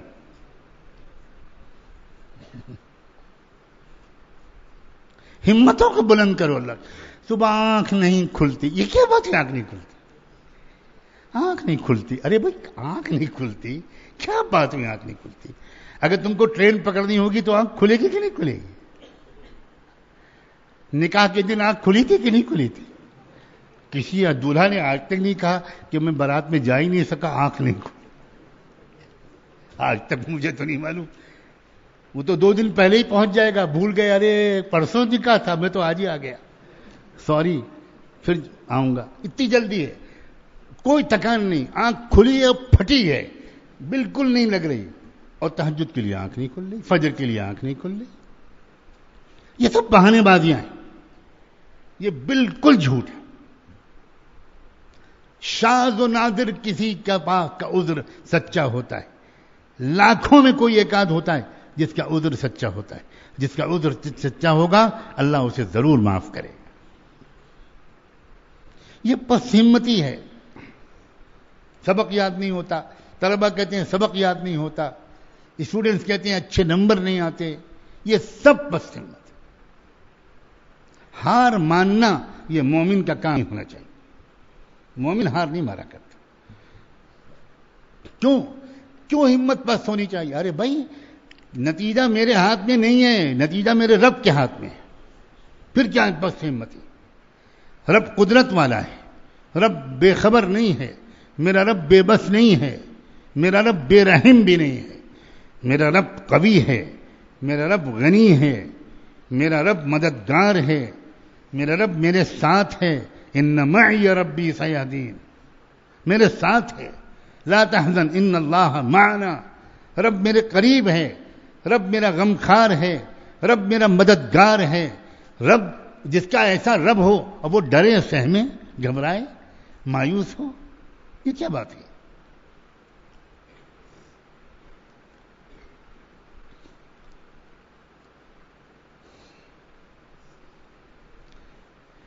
ہماری پست ہمتی نے ہم کو کہیں کا نہ رکھا، نہ دنیا کا نہ آخرت۔ جب تک یہ پست ہمتی نہیں جائے گی کچھ بھی ترقی نہیں کر پاؤ گے، جہاں کے تہاں ہم لوگ رہیں گے، آگے نہیں بڑھ پائیں گے۔ 10 سال سے عادت پڑی ہوئی ہے کہ فجر میں نہیں اٹھ پاتے، نہیں اٹھ پاتے۔ کیوں نہیں اٹھ پاتے؟ اس لیے کہ ارادہ ہی نہیں کیا۔ جب انسان ارادہ کرتا ہے تو آپ بتاؤ اس کی آنکھ کھلتی ہے کہ نہیں کھلتی؟ بالکل کھلتی۔ اب آج کل سحری ہے، سب کی آنکھ کھل رہی، سب جاگ رہے ہیں۔ تہجد کے لیے کتنے جاگ رہے، مجھے نیک گمان ہی کرنا چاہیے۔ اور فی سبیل سحری کون جاگ رہے ہیں؟ انی وجہت للسحری۔ اللہ میاں نے بھی بہت عمدہ کیا کہ یہ بدماش اٹھیں گے نہیں تہجد کے لیے، ان کو سحری چکھا دو، یہ سحری کے لیے اٹھ جائیں گے تو شاید 2-4 رکعت پڑھ لیں، سب اٹھ جاتے ہیں۔ اس کا کیا مطلب ہوا؟ اب ذرا اور آگے چلو۔ اس کا مطلب ہے ہم کو آخرت سے محبت ہی نہیں، ہم کو جنت کے شوق ہی نہیں، ہم کو اللہ کی پکڑ کا خوف ہی نہیں۔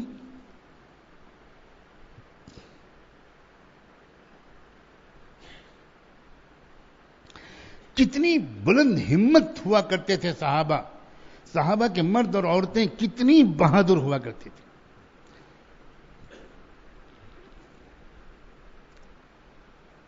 ایک صحابی جن کا واقعہ میں بہت سناتا ہوں اور مجھے تو اس سے بہت ہی فائدہ پہنچتا، بہت فائدہ پہنچتا،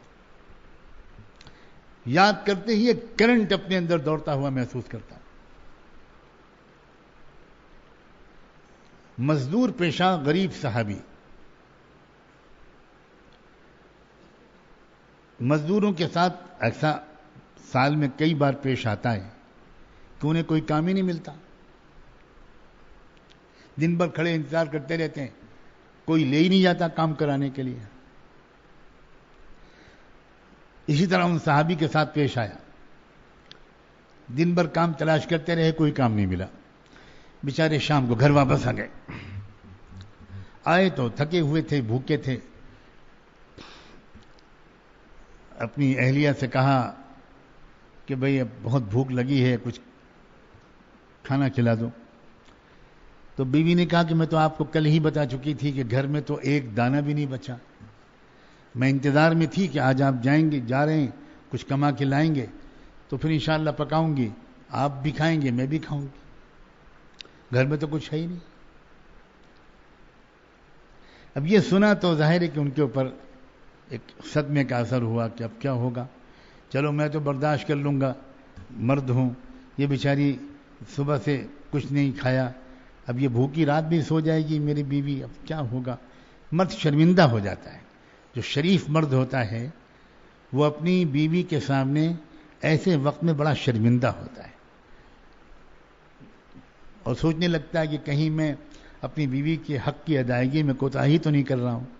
اپنی بھوک کے بجائے اس کو آخرت کی فکر ستانے لگتی کہ کہیں مجھے کوئی سزا نہ ملے آخرت میں۔ بیوی نے اپنے شوہر کو سوچ میں غرق دیکھا تو بیوی نے کہا کہ آپ کیا سوچنے لگے؟ نہیں کچھ بھائی کوئی بات کیا، سنیے میری بات سنیے۔ بیوی کہہ رہی ہے کہ دیکھیے روزانہ ہم لوگ کھا پی کر اپنی مرضی کے مطابق پیٹ بھر کے سوتے تھے، آج ایسا لگتا ہے کہ اللہ کی مرضی یہ ہے کہ ہم بھوکے سو جائیں، اور اللہ کی مرضی کے سامنے خوشی خوشی سر جھکا دینا، اسی کا نام تو ایمان ہے۔ تو آپ فکر نہ کریں، اللہ کی مرضی ہے، ہم دل سے راضی ہیں، بالکل دل سے راضی. شوہر کے کو بڑا اطمینان ہوا ہوگا, بڑی تسلی ہوئی بیوی کی زبان سے یہ بات سن کر. سو گئے دونوں بھوکے. اگلی صبح کو پھر کام کی تلاش میں نکلے صحابی, اور پھر عورت بیوی نے کیا کہ سنت کے مطابق, روز مرہ کے معمول کے مطابق دروازے تک چھوڑنے کے لیے آئیں وہ, اور فی امان اللہ کہتے ہوئے اور مسکراتے ہوئے رخصت کیا. اسلام نے یہ طریقہ سکھایا ہے. جب بھی صبح کو, شام کو, دوپہر کو مرد کام کے لیے نکلے, وہ باپ ہو یا بیٹا ہو یا بھائی ہو یا شوہر ہو, گھر کی عورت کو چاہیے کہ وہ پردے کا خیال کرتے ہوئے دروازے تک چھوڑنے آئے اور فی امان اللہ کہتے ہوئے اور دعا اور مسکراتے ہوئے رخصت کرے. کیا خوبصورت اسلامی تہذیب ہے. یہ دیکھو, انسان کا جو پرفارمنس ہوتا ہے, جو کام کرنے جا رہا ہے, وہ کام کی جب کوالٹی ہوگی اور کوانٹٹی ہوگی, وہ اس کے موڈ کے حساب سے ہوگی. سمجھ رہے ہو یا میں غلط جگہ یہ سب باتیں بیان کر رہا ہوں؟ یہاں میں حضرت نوح کی کشتی کے بارے میں بیان کروں, اصحاب کہف کے کتے کے بارے میں بیان کروں. ہمارے بیانوں کے یہی موضوعات ہیں آج کل. کام جو ہوتا ہے انسان کا, کوئی بھی کام, دکان پر ہو, آفس میں ہو, کھیت میں ہو, انسان کا موڈ اچھا ہوگا تو کام کی کوالٹی اچھی ہو. جس دن آپ کی بیوی کا موڈ خراب ہوگا, یا نمک کم ہوگا یا تیز ہوگا, پہلا لقمہ لیتے ہی سمجھ لیجئے کہ بیگم صاحبہ ناراض ہے. جس دن درزی نے آپ کا کرتا الٹا سیدھا, ایک آستین لمبی دوسری آستین چھوٹی سی کر دے دی, سمجھ جائیے اس دن درزی کی اپنی بیوی سے لڑائی ہوئی. یہ بڑا زبردست نفسیاتی نقطہ ہے کہ انسان کام پر جائے, خوش ہو, فریش ہو, ہنستا مسکراتا, اس کا کام بہت اچھا ہو. اب اللہ کے رسول نے کیا آسان ترکیبیں موڈ کو فریش کرنے کی, موڈ کو تر و تازہ اور خوش و خرم کرنے کی, کیا خوبصورت فطری نیچرل آسان طریقے سکھا دی. کہ بیوی سے کہا کہ مسکراتے ہوئے رخصت کرو. بیوی کی مسکراہٹ سے ایک شوہر کے اندر جو اسٹرینگتھ آتی ہے, جو طاقت آتی ہے, جو حوصلہ آتا ہے, وہ دنیا میں کسی چیز سے نہیں. اور اسی طرح بیوی کے پھولے ہوئے منہ سے, اب بیوی کی صلواتوں سے, جن کا کافی تجربہ آپ کو ہوگا, جتنا موڈ خراب ہوتا ہے, خدا کی پناہ جتنے ایکسیڈنٹ ہوتے ہیں, اکثر ایکسیڈنٹ جو ہوتے ہیں وہ انہی لوگوں کے ذریعے ہوتے ہیں جو لڑکے نکلے ہوتے ہیں. بہت سے لوگ ہاں ہاں کر رہے ہیں جیسے لگتا ہے کہ ان کو تجربہ ہے اس کا, اور ان کو تعجب بھی ہو رہا ہوگا کہ حضرت کو ہمارے گھر کے حالات کیسے معلوم ہیں. میں چوتھے آسمان میں نہیں رہتا, نہ اصحاب کہف کے غار میں رہتا ہوں, میں آپ کے بیچ میں رہتا ہوں.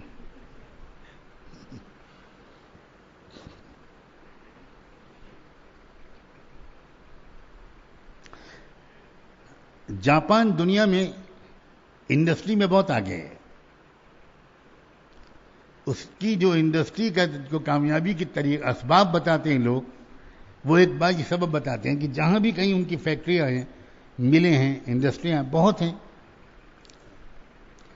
وہاں انہوں نے ایک انتظام کیا ہے کہ فیکٹری کے اندر داخل ہونے سے پہلے 2-4 کلومیٹر کا ایک ایریا وہ گھیرتے ہیں, 2-3 کلومیٹر کا, بڑی فیکٹری ہو تو زیادہ, اور اس میں بہت خوبصورت قسم کی سینریاں, بہترین پھول, خوشبودار پھول, چہچہاتے پرندے, بہت عمدہ منظر سے انسان گزرتا ہوا جاتا ہے. اور اگر کوئی اس سے بھی کسی کا موڈ ٹھیک نہیں ہو پایا, بعض ایسے بھی ہوتے ہیں کہ ان کو پتہ ہی نہیں کیا پھول اور کیا بے پھول. ان کا موڈ خراب ہے. ان کا تو چہرہ خود ہی گول کدو بنا ہوا ہے. انہیں کچھ خبر نہیں ہوتی کہ کیا ہے. کوئی اگر سلام بھی کرتا ہے تو ان کا جی چاہتا ہے تھپڑ مار دیں.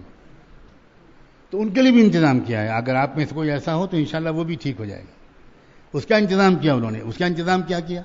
اس کا انتظام یہ کیا کہ انہوں نے آگے جا کر جو انٹری ہے فیکٹری کی, اس میں انہوں نے عجیب غریب قسم کے آئینے لگائے ہیں. کبھی آپ نے بچپن میں کسی نمائش میں ایسے شیشے اور آئینے دیکھے ہوں, لافنگ گلاسز, جس میں انسان کہیں الٹا نظر آتا ہے, کہیں چوڑا نظر آتا ہے, کہیں دبلا پتلا آدمی بہت موٹا نظر آتا ہے, کہیں ایسا نظر آتا ہے چپکا ہوا ایسے, بالکل بیچ میں پیٹ یوں ہے اور سر اور پیر. تو اب آدمی ہنستا ہے اس کو دیکھ کر کے, یہ میری کیا شکل ہے. تو کم سے کم فیکٹری جائے تو ہنس کر جائے, موڈ خراب لے کر نہ جائے. وہاں تو کم بخت ہنسے گا. اس میں تو ہنسی کے بغیر کوئی گزر ہی نہیں سکتا, چاہے جتنا بڑا وہ آلتو جلالتو قسم کا آدمی ہو, وہ ہنسے گا ضرور. ان بیچاروں کو لاکھوں ڈالر خرچ کرنے پڑتے ہیں ایک انسان کے موڈ کو ٹھیک کرنے کے لیے, اور قربان جائیں محمد الرسول اللہ کے کہ انہوں نے صرف یہ سکھا دیا کہ گھر سے نکلو تو تمہاری بیوی مسکراتے چہرے کے ساتھ فی امان اللہ کہہ کر رخصت کرے. چنانچہ ان صحابی کو اسی طرح رخصت کیا اس بیوی نے, اور وہ چلے گئے. بھوکے ہیں, کچھ نہیں, موڈ اچھا ہے, بہت اچھا ہے, خوش ہیں. اب دن بھر, اس دن بھی دوسرے دن بھی عجیب و غریب معاملہ ہوا کہ انہیں کوئی کام کرنے کو نہیں ملا, کوئی مزدوری نہیں ملی. دن بھر انتظار کرتے رہے, کوئی لے ہی نہیں گیا کسی کام کے کرانے کے لیے. مجبوراً دوسری شام پھر واپس آ گئے بالکل خالی ہاتھ. پھر وہی ہوا. بیوی نے محسوس کیا کہ آج بھی کیا ہوا, کچھ کام نہیں ملا. ہاں بھائی میں کیا کروں, آج بھی کوئی کام نہیں. بہت شرمندہ ہوں تم سے میں, اور میں دیکھتا ہوں میں کسی سے کچھ ادھار لے کر آتا ہوں, میں خود تو برداشت کر لوں گا مگر تمہارا مجھے بہت خیال ہے. سلام ہو اس عورت پر, کیا جواب دیتی ہے وہ کہتی ہے خبردار, بالکل نہیں. اپنی پریشانی کسی اور کے سامنے ظاہر کرنا یہ اللہ کے رسول کی تعلیم کے خلاف بات ہے. کسی مخلوق کے سامنے اپنی ضرورت کا اظہار کرنا, آپ بے فکر رہیے. آقا کی تعلیم آپ کو بھی ملی ہے, مجھ کو بھی ملی ہے. اللہ کی مرضی یہی ہے کہ دوسری رات بھی ہم لوگ بھوکے سو جائیں, میں راضی ہوں, آپ فکر نہ کریں. آپ بتاؤ, شوہر بیوی کی زبان سے ایسی ہمت کی بات سن کر اس شوہر کو کیا خوشی ملی ہوگی. یعنی وہ اپنے بھوک کا غم, اپنی غربت کا غم بالکل بھول گیا ہوگا, یہ سوچ کر کہ اللہ آپ نے کروڑوں میں کوئی ایک بیوی مجھے عطا فرمائی ہے. کیا اخلاق ہیں اس کے, کیا وفا ہے اس کے اندر. یہ میری غربت کا کتنا ساتھ دینے والی عورت مجھ کو ملی ہے. یہ احساسات یاد رکھنا, انسان کے پریشانی دراصل اس کے احساسات کا نام ہے. اگر ٹھیک پریشانی کے عالم میں اس کے دل اور نفسیات کو مثبت سوچ مل جائے تو اسی پریشانی کے عالم میں وہ انجوائے کرنے لگتا ہے, لطف لینے لگتا ہے. یہ غم یا خوشی یا پریشانی یہ باہر کے حالات کا نام نہیں ہے, یہ اندر دل کی کیفیت کا نام ہے. ایک انسان دولت کے ڈھیر میں بیٹھ کر بھی پریشان ہو سکتا ہے, اور ایک انسان 2 دن کے فاقے کے باوجود بھی خوش ہو سکتا ہے. یہ دل کی کیفیت کا نام ہے. چنانچہ شوہر کو تسلی ہوئی کہ بھئی تم اگر اتنی ہمت سے کام لیتی ہو تو میں بھی انشاءاللہ ساتھ دوں گا. چلو, اللہ سے کوئی ناراضگی نہیں, قسمت کا کوئی شکوہ نہیں, اللہ سے دعا مانگ کر آج بھی سوتے ہیں. عزیزو, یہ کہہ دینا میرے لیے کتنا آسان ہے اور سن لینا آپ کے لیے بھی کتنا آسان ہے. 2 دن کا فاقہ, ایک دانہ پیٹ میں نہیں گیا, کیا گزر رہی ہوگی. مگر جو میں کہہ رہا ہوں نا، ہمت کیا چیز ہے، حوصلہ کیا چیز ہے، اسی کو سمجھانا چاہ رہا ہوں. کون سے حالات ہیں جن کا مقابلہ انسان ہمت کے ساتھ ہنستے کھیلتے نہیں کر سکتا. ہمت کا معاملہ ہے.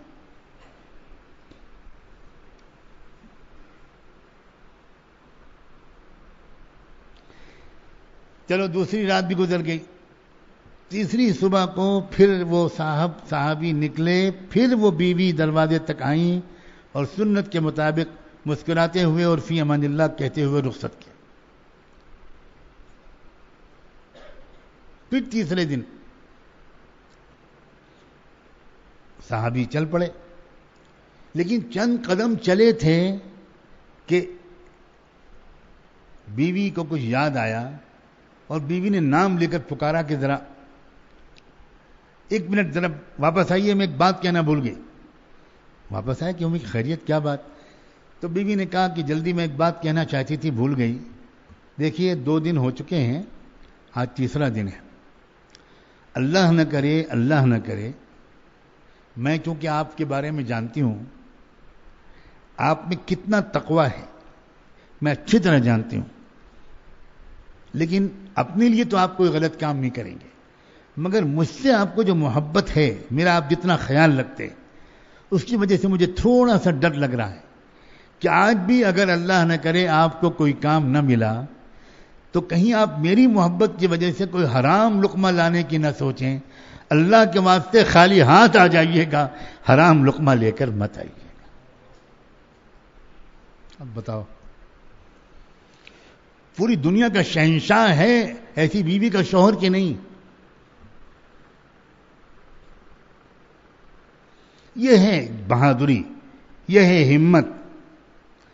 ہمت کے بغیر تقویٰ نہیں پیدا ہو سکتا، ہمت کے بغیر پاک دامنی نہیں آ سکتی، ہمت کے بغیر آنکھوں کو نیچا کرنے کی عادت نہیں پڑ سکتی، ہمت کے بغیر بد نظری نہیں چھوٹ سکتی، ہمت کے بغیر ڈرگس کی عادت نہیں چھوٹ سکتی، ہمت کے بغیر نشے کی عادت نہیں چھوٹ سکتی.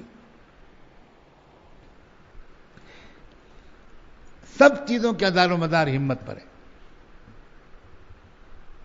اور ہمت کر لی انسان نے تو سب آسان. عجیب ہے انسان. اے انسان تو اپنے آپ کو پہچانو. انسان جتنی ہمت کرتا ہے اتنی اس کے لیے آسان ہوتا ہے. آج کل ہم صبح سے شام تک کی ہمت کرتے ہیں، کچھ بھی نہیں یاد آتا، نہ روٹی نہ چاول نہ دال نہ چائے نہ کافی، اور افطار تک کا ارادہ کرتے ہیں. اب پر افطار کے بعد اگر کولہاپور کی مسجد کے ذمہ دار کہیں ابھی کچھ نہیں، تو میرا خیال میں یا آپ کا انتقال ہو جائے گا یا ان کا. شام تک کی ہمت ہے، اس کے آگے کی ہمت نہیں. اس کے آگے دیکھو کتنی راؤنڈ چل چکے. بس چلے تو تراویح کے بیچ میں بھی کچھ کھا لیتے. یہ ارادہ ہم نے جتنا کیا اتنا آسان ہو گیا. مولانا ابوالکلام آزاد مشہور شخصیت، بہت بڑے انسان تھے، اور ہر انسان کے اندر کچھ کمزوریاں ہوتی ہیں. تو سگریٹ پینے کی عادت تھی. آپ میں سے کوئی جو سگریٹ پیتا ہو اس کو اپنے لیے جواز نہ تلاش کرے کہ اچھا ہوا آج کے بیان میں آنا، بہت فائدہ ہوا. اب آئیں یا نہ آئیں کوئی نقصان نہیں. آج ایک عالم کا سرٹیفکیٹ مل گیا کہ مولانا آزاد سگریٹ پیتے تھے، تو ہم بھی تو علماء ہی کے پیچھے چل رہے ہیں. یہ مکاری نہیں چلے گی. ہاں، مولانا آزاد نے تفسیر بھی لکھی تھی، ذرا لکھ کے دکھاؤ. مولانا آزاد نے زندگی کے 16 سال جیل میں گزارے، تم 16 گھنٹے گزار کے دکھاؤ. مولانا آزاد نے دنیا کی سب سے مضبوط طاقت کو بار بار چیلنج کیا، برٹش امپائر ان سے کانپتی تھی، کر کے دکھاؤ. تمہارے تو محلے کا کارپوریٹر آ جائے یا تھانے دار کا کوئی تھانے کا کوئی کانسٹیبل آ جائے 2.5 روپے کا، اسی سے تم ڈر جاتے ہو. اور مولانا آزاد کی سگریٹ یاد رہے گی، اب انشاءاللہ یاد نہیں رہے گی. احمد آباد جیل میں بند کیے گئے، گرفتار کیا گیا انگریزوں کی حکومت میں اور جیل میں ڈالا گیا. تو جب جیل کے پھاٹک میں جانے لگے تو مولانا آزاد نے سپاہی سے کہا کہ ذرا 1-2 منٹ. جی جی بولیے کیا بات. مولانا آزاد نے جیب میں ہاتھ ڈالا, سگریٹ نکالی, سگریٹ جلائی اور وہیں کھڑے ہو کر پوری سگریٹ پی اور اس کے بعد جیل میں داخل ہو گئے. 1.5 سال جیل میں رہے. 1.5 سال کے بعد جب جیل سے باہر نکلے تو جیسے ہی پھاٹک سے باہر قدم نکالا تو پھر جو لوگ لینے آئے تھے, جو لوگ آئے تھے, ان سے کہا ذرا 2 منٹ. کیا بات ہے, نہیں 2 منٹ. پھر پرانی سی سگریٹ نکالی اور پھر اس کے بعد جیل سے نکلتے ہی سگریٹ جلائی اور پی.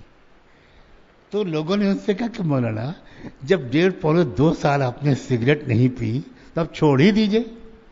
کہنے کہ دیکھو میں نے اتنے دن کا ارادہ کیا تھا. ذہین لوگوں کو سمجھانا آسان نہیں ہوتا. میں نے اتنے ہی دن کا ارادہ کیا تھا, اتنے دن تک مجھے یاد ہی نہیں آئی سگریٹ, اور اب جب باہر آ گیا اب نہیں چھوڑوں گا. جب ارادہ کروں گا تب چھوڑوں گا, کسی کے کہنے سے نہیں چھوڑوں. کیا چیز ہے انسان کا ارادہ. یہ میں امیدوں کا چراغ دل میں روشن کرنے کے لیے یہ باتیں کہہ رہا ہوں, مایوس کرنے کے لیے نہیں کہہ رہا ہوں, نا امید کرنے کے لیے نہیں کہہ رہا ہوں. اس کا مطلب یہ ہے کہ اگر آج ہم نے یہ طے کیا, اگر مضبوط ارادہ کیا اور فلاں 2 3 4 موٹے موٹے گناہ جن سے آپ پریشان ہو ان کے لیے آج فیصلہ کر لیا کہ اب نہیں کرنا ہے, نہیں کرنا ہے, نہیں کرنا ہے, تو بالکل انشاءاللہ وہ گناہوں کا چھوڑنا آسان ہو جائے گا.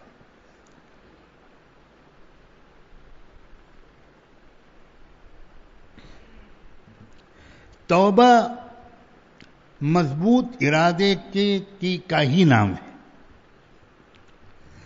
جب انسان اپنے مضبوط ارادے کا اللہ کو گواہ بناتا ہے تو اس کا نام توبہ ہوتا ہے. توبہ کیسے کہتے ہیں؟ انسان نے کسی غلط کام کو چھوڑنے کا فیصلہ کیا اور اللہ کو گواہ بنایا کہ اللہ میں آپ کو گواہ بناتا ہوں کہ میں نے طے کیا ہے کہ اب یہ کام میں نہیں کروں,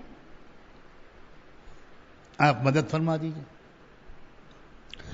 تو اللہ تعالیٰ ارادے کے حساب سے مدد کرتے ہیں. اچھی طرح سمجھ جائیں, الفاظ کے حساب سے مدد نہیں کرتے. کتنی دیر تک دعا مانگی اس کے حساب سے مدد نہیں کرتے. کتنے آپ روئے اس کے حساب سے مدد نہیں کرتے.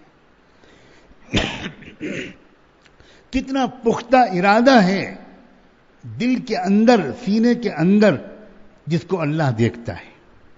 اور اللہ کے پاس ترازو ہے ارادے کو تولنے کا. اللہ کے پاس پیمانہ ہے اس ارادے کو ناپنے کا. اللہ جانتا ہے. اکثر آپ جھانک کر دیکھو اپنے ارادے کے اندر, ارادہ کرتے وقت ارادہ بھی آپ کر رہے ہوتے ہو اور اندر سے یہ بھی سوچ رہے ہوتے ہو کہ کیسے چھوڑ پاؤں گا. نہیں ہو پائے گا, ہے بہت مشکل. نہیں اللہ معاف کر دیجئے, اللہ آج توبہ کرتا ہوں. اور دل میں دوسری ریل چل رہی ہے, دل میں دوسرا ایک خیال چل رہا ہے. بہت مشکل ہے, نہیں ہو پائے گا. جب تک ایسے توبہ ہوتی رہے گی کبھی قبول نہیں ہوگی. کیونکہ یہ توبہ الفاظ ہیں, توبہ کے عزم نہیں ہے, ارادہ نہیں ہے. اور اب آخری بات کہنا چاہتا ہوں, بس آج اسی پر بات کو مکمل کروں گا تاکہ ایک مضمون ذہنوں میں کسی طرح بیٹھے.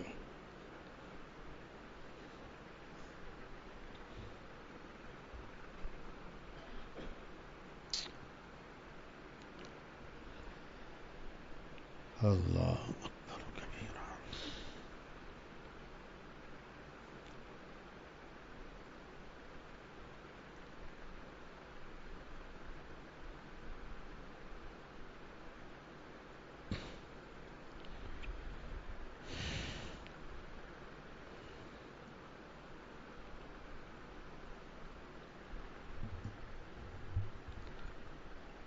ہمارے دلوں میں ہمت کو بڑھانے, حوصلے کو بڑھانے کا ایک بہت بڑا سبب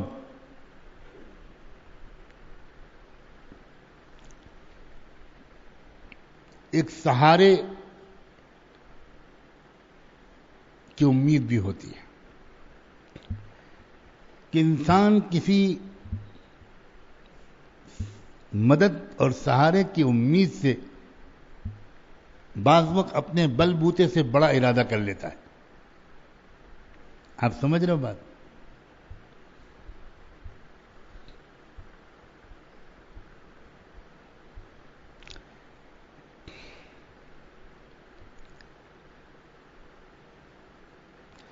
آپ اپنے بچے کو لانگ جمپ سکھا رہے ہو، ہائی جمپ سکھا رہے ہو.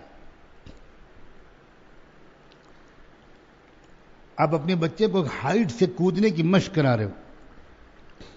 یہ سب باتیں تو مسلمانوں نے چھوڑ دی.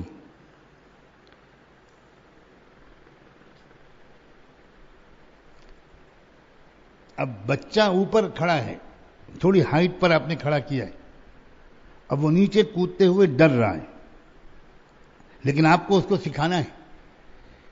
دھیرے دھیرے دھیرے دھیرے ایک ہائٹ سے کودنے کا عادی بنے گا، پھر تھوڑا آپ ہائٹ بڑھا دیں گے، پھر اس سے اس کو کودائیں گے. شروع میں اس سے کودتے ہوئے ڈرے گا، جب اس کی عادت پڑ جائے گی تو اور ہائٹ بڑھائیں گے آپ. پھر لوگ 1 فلور اور 2 فلور اوپر سے کودنے کی عادت ڈلواتے ہیں. یہ جو فائر بریگیڈ والے ہوتے ہیں، جو اصلی فائر بریگیڈ والے ہوں، ہمارے ملک میں اصلی نقلی مال ہر طرح کا ملتا ہے، اس لیے یہ کہنا ضروری ہوتا ہے کہ جو اصلی فائر بریگیڈ والے ہوں ان کو تو 10 منزل اوپر سے کودنے کی مشق کرائی جاتی. ان کا جاب ہی ایسا ہے، ان کا کام ہی ایسا ہے. تو جب یہ کودنے کی مشق ہوتی ہے، بچے کو جب ہم اوپر لے جاتے ہیں پھر کودنے کی مشق کراتے ہیں تو بچہ تھوڑا گھبراتا ہے، ڈرتا ہے. اس وقت نیچے آپ کھڑے ہو کر اطمینان دلاتے ہیں اس کو، آؤ میں سنبھال لوں گا، آؤ جم کر کودو، میں ہاتھ پھیلاؤں، میں کیچ کروں گا تم کو، تم نیچے نہیں گرو گے، آؤ. یہ جو سہارا ہے نا، اس سہارے سے انسان جس کے اندر ہمت نہیں ہوتی وہ ہمت کرنا سیکھنا شروع کر دیتا ہے. وہ سہارا ہے اللہ کی رحمت، وہ سہارا ہے اللہ کی رحمت. جب انسان ہمت کرنے لگتا ہے گناہ چھوڑنے کی، نیک بننے کی، اور وہ ڈرتا ہے کہ میں پتہ نہیں کر پاؤں گا نہیں کر پاؤں گا، اس وقت اسے اللہ کی رحمت کے سہارے کو دیکھنا چاہیے. اسے محسوس کرنا چاہیے کوئی رب ہے جو کہہ رہا ہے پکار کے کہہ رہا ہے کہ میرے بندے تو ہمت تو کر، میں اپنی رحمت کے بازو کھولے ہوئے انتظار میں.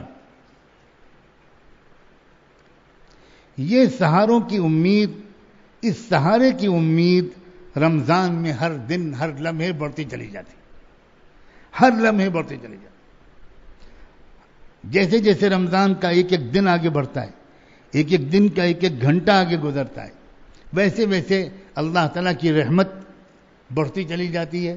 اور جب اللہ کی رحمت بڑھے گی تو امید بڑھے گی، اور جب امید بڑھے گی تو ہمت کرنا آسان ہوگا.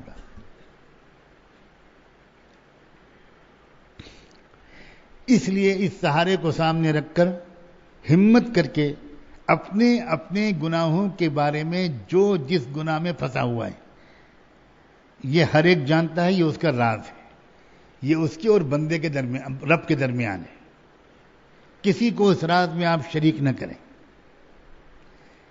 ہر شخص جانتا ہے کہ کون سی کمزوریوں میں وہ پھنسا ہوا ہے. یہ بھی بہت خوشی کی بات ہے کہ ہم سب لوگ یا عام انسان کوئی 50 گناہوں میں پھنسا ہوا نہیں ہوتا، 2-4 گناہ میں ہر انسان پھنسا ہوا ہوتا. ان 2-4 گناہوں کو انسان پکڑ لے، کیا ہیں میری کمزوریاں، میں کہاں پھنسا ہوا ہوں، میری پرواز، میری ترقی کیوں رکی ہوئی ہے. اب یہ ہو سکتا ہے کہ آپ اپنی سب غلطیوں کو پکڑ نہ پائیں، لیکن کچھ غلطیوں کو تو پکڑ لیں گے. اور کچھ غلطیاں جب آپ کی طلب سچی ہوگی تو بات کرنے والے اور بیان کرنے والے یا کتاب آپ کوئی پڑھ رہے ہوں گے تو اس بیان کو سنتے ہوئے یا کتاب کو پڑھتے ہوئے ایک دم سے آپ کا ذہن منتقل ہوگا کہ ارے یہ تو کمزوری میرے اندر بھی ہے. خود آپ کا ذہن منتقل ہو.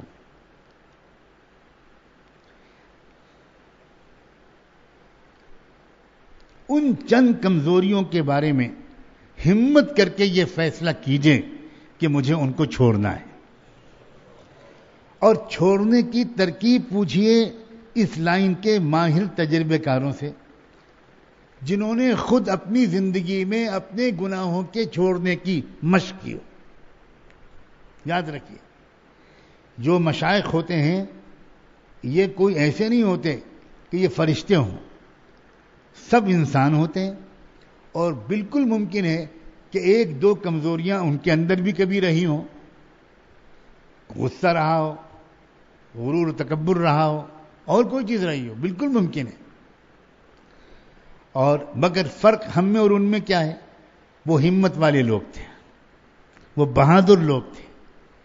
انہوں نے زندگی کے ایک موڑ پر آ کر فیصلہ کیا کہ مجھے چھوڑنا ہے، تو اس لائن کے چھڑانے کے ماہروں کو تلاش کیا انہوں نے.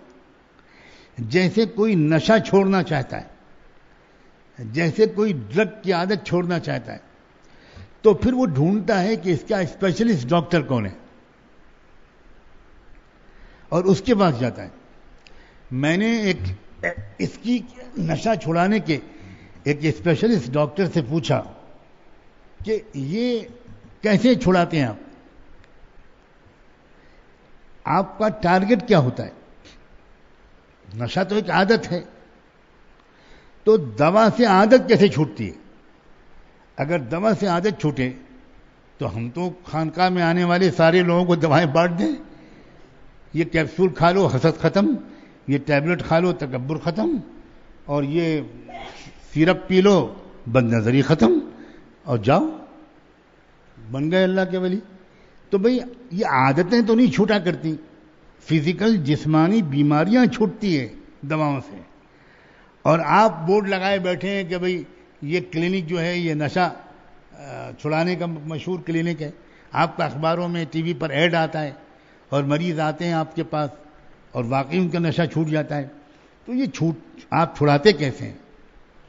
تو ان کا کیا کہنا ہے؟ ان کا کہنا ہے کہ ہماری دوائیں نشے سے کوئی تعلق نہیں رکھتی، ہماری دوائیں ول پاور کو مضبوط کرتی ہیں، ارادے کی طاقت کو مضبوط کرتی ہیں.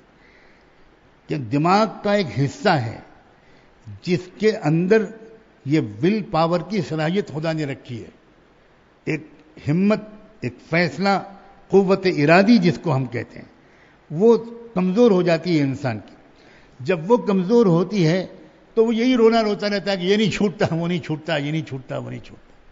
تو ہم اس کی قوت ارادی کو کم مضبوط کرتے ہیں اور کاؤنسلنگ کرتے ہیں. کاؤنسلنگ کا مطلب اس کو سمجھاتے ہیں کہ اس کے نقصانات کیا ہیں. تو پہلے بھی اس کو معلوم تھا کہ اس کے نقصانات کیا ہیں، لیکن قوت ارادی کمزور تھی، تو صرف جانکاری کی وجہ سے وہ چھوڑ نہیں پا رہا تھا. اب جانکاری تو اس کو تازہ ہم دیتے ہیں، لیکن اس کے ساتھ ساتھ اس کی قوت ارادی کو ہم مضبوط کرتے ہیں. جب قوت ارادی مضبوط ہوتی ہے تو پھر وہ چھوڑ دیتا ہے. قوت ارادی ایک دم سے مضبوط نہیں ہوتی، قوت ارادی آہستہ آہستہ مضبوط ہوتی. یہی قوت ارادی انسان کی اصل چیز ہے جس کی وجہ سے یہ اشرف المخلوقات ہے، جس کی وجہ سے اس کو اتنا بڑا مقام ہے. فرشتے کوئی کام اپنے ارادے کے بلبوتے پر نہیں کر سکتے، بالکل نہیں کر سکتے. یہ چیز اللہ نے ان کو نہیں دی. انسان ہے جو اپنے ارادے کے بلبوتے پر اچھا برا کام کوئی بھی کر سکتا ہے. اللہ تعالیٰ نے کیا کیا؟ اے انسان، تم کو ہم مجبور نہیں کریں گے نہ اچھائی پر نہ برائی پر. ہم کیا کریں گے؟ اللہ فرماتے ہیں ہم تمہارے ارادے کا احترام کریں گے. اللہ اکبر. اللہ تعالی کمزور سے بندے کے ارادے کا ایسا احترام کرتا ہے کہ بندے تیرا ارادہ برے کام کے کرنے کا ہوگا تو میں چونکہ فیصلہ کر چکا ہوں کہ میں تیرے ارادے اور چوائس کا احترام کروں گا تو وہی برا کام تیرے لیے آسان کر دوں. میں روکوں گا نہیں، روک سکتا ہوں لیکن روکوں گا نہیں. روک سکنا قدرت ہے اور روکوں گا نہیں، یہ سنت ہے، روکوں گا نہیں۔ تم خیر کا ارادہ کرو گے اس کو آسان کر دوں گا، تم برائی کا ارادہ کرو گے اس کو آسان کر دوں گا۔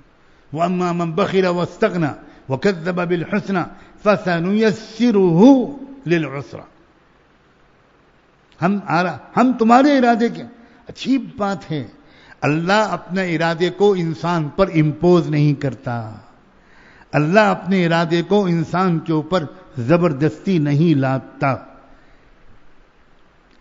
کتنی بڑی چیز ہے انسان کا ارادہ، ذرا سوچئے تو کہ کائنات کا مالک، مالک الملک، وہ انسان کے ارادے کا احترام کرتا ہے۔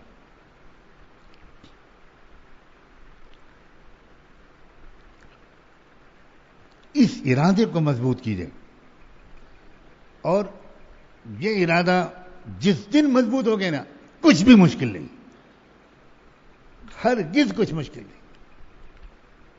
ارادے کو مضبوط کرنے کی ترکیب بتاؤں؟ مفت میں نہیں بتاؤں، یہ اتنا سستا مال تھوڑی ہے ایسے دے دیا جائے۔ بتا دیجئے، اب میں بتا دوں۔ اب تک جنہوں نے بتایا انہوں نے کون سی قدر کر لی؟ جو فیس دے گا اس کو بتاؤں گا۔ جانتے ہو کیا فیس ہے؟ ہاتھ تو اٹھا رہے ہو۔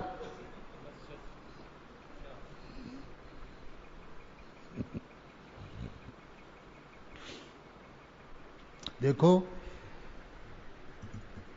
اپنا ایک 24 گھنٹے کا ٹائم ٹیبل بناؤ، ایک پورا ٹائم ٹیبل بناؤ، اور ایمانداری کے ساتھ اس ٹائم ٹیبل پر عمل کرنا شروع کرو، سب کچھ آسان ہوتا چلا جائے۔ اتنا آسان نسخہ ہے۔ اگر میں پوچھوں اتنے بڑے مجمع میں کسی کا ٹائم ٹیبل بنا ہوا ہے، شاید ہی کوئی بتائے، اور وہی بتائے گا جو پہلے سے میرا دوست ہے، میرا مریض ہے نہیں کہوں گا، سمجھے؟ کر کے دیکھو، آپ میں سے کسی کا ٹائم ٹیبل انشاءاللہ نہیں ہوگا۔ جب جی چاہا سو گئے، جب جی چاہا اتنی بڑی بڑی جمائیاں لی کہ اس کے اندر سے جنگل کا نیل گائے بھی جا سکتی، جب جی چاہا، جب جی چاہ باتیں کی، جہاں جی چاہ کھڑے ہو گئے، جہاں جی چاہ بیٹھے، جو جی چاہ۔ اس طرح کبھی نہیں کامیاب ہو سکتے۔ ایک فوجی اور ایک سپاہی کی زندگی گزاری۔ یہ نمازوں کے اوقات یہ کاہے کے لیے آئے؟ اللہ تعالیٰ یہ کہہ سکتے تھے کہ بھائی اپنی آسانی کے حساب سے نماز پڑھ لیا کرو، اس لیے کہ ان الدین یسر، دین آسان ہے، میں تم کو مشکل میں نہیں ڈالنا چاہتا۔ تم میں کچھ ملازم ہوں گے، کچھ تاجر ہوں گے، کچھ مرد ہوں گے، کچھ عورتیں ہوں گی، تو اپنے اپنے حساب سے 5 نمازیں پڑھ لو۔ نہیں، ان الصلاۃ کانت علی المؤمنین کتابا موقوتا۔ اللہ تعالیٰ نے وقت کی پابندی کی عادت ڈالنے کے لیے ہماری چاروں عبادات، ارکان، ان کو وقت کے اور کیلنڈر سے جوڑ دیا۔ زکوٰۃ سال کے پورا ہونے پر فرض ہوگی، سورج کے نکلنے، سورج کی حرکت، اس سے جوڑ دیا اللہ تعالیٰ نے نماز کو۔ روزے کو جوڑ دیا چاند سے، رمضان سے، اتنے بجے سے اتنے بجے تک روزہ۔ نمازوں کے اوقات بھی کیا عجیب رکھے اللہ تعالیٰ نے۔ اگر کہیں 12 بجے رات کو نماز رکھ دیتے کتنی مشکل ہوتی، لیکن ہم بھی تو مہا احمق ہیں، ہم 1 بجے 2 بجے رات سے پہلے سوتے ہی نہیں۔ کیوں بھئی، یہ ہے کہ نہیں؟ اس کے بعد کہتے ہیں حضرت فجر میں آنکھ نہیں کھلتی۔ تم نے تو آنکھ نہ کھلنے کا خود انتظام کیا ہے۔ اپنے نظام الاوقات کی پابندی کرو، آپ یہ کہیں گے کہ صاحب کیا بتائیں وہ لوگ جاگتے رہتے ہیں، تو بھئی وہ تو پھر اور بھی کچھ مخلوق ہے جو رات میں بہت بھونکتی ہے اور تہجد کے وقت میں سوتی ہے. کتوں کو دیکھا کبھی؟ پوری رات مشاعرہ کرتے ہیں، غالب کی غزل سناتے ہیں، اور جب وقت آئے گا نماز کا تہجد کا تو سو جائیں گے. اب اللہ جانے صحبت کا اثر ہے کہ اکثر مسلمان بھی ایسے کرتے ہیں. نظام تو ٹھیک کرو زندگی کا. رات میں جلدی سونا، صبح کو جلدی اٹھنا، یہ نظام ٹائم ٹیبل ہے. اور صبح کو جلدی اٹھ کر پھر فجر بعد پھر فوراً بستر کی طرف نہیں جانا، بالکل نہیں. پھر نماز کے بعد معمولات بھی پورے کرو، نماز کے بعد کچھ جسمانی ورزش کرو. ہمارے نوجوان بھی جو دین میں آتے ہیں وہ بھی بہت جلدی بوڑھے بن جاتے ہیں. تو اللہ کا شکر یہاں نظر نہیں آ رہے، ورنہ پہلے ہی چلے میں پگڑی بن جاتی اور کاجل بھی لگتا ہے اور ہاتھ میں چھڑی بھی آ جاتی، گویا سرٹیفائیڈ حضرت جی. صحابہ کرام میں حضرت عمر پٹائی کرتے تھے، پٹائی. حضرت عمر کوڑے مارتے تھے، کوڑے مارتے تھے ان لوگوں کے کہ جو علماء اور اکابر صحابہ کا جو لباس ہوتا تھا، اس لباس کو اگر کوئی دوسرا صحابی یا تابعی نقل کرنے لگتا تھا، حضرت عمر بازار میں پٹائی کرتے تھے. کیوں؟ اسلام سپاہی بنانا چاہتا ہے، اسلام کارکن بنانا چاہتا ہے. آپ نے سوچا سب سے شارٹ راستہ ہے بزرگ بن جاؤ، کچھ کرنا نہیں پڑے گا، لوگ اپنے آپ پیر دبائیں گے. ماشاءاللہ آپ جوان ہیں اور پیر دبا رہے ہیں، کیا طریقہ ہے؟ میں جانتا ہوں اس طرح کے بیان کی آپ میں سے کسی کو امید نہیں ہوگی. اب اعتکاف والے تو پھنس گئے، ان کو تو سننا ہی سننا ہے. شہر کے لوگ انشاءاللہ کل سے نہیں آئیں گے.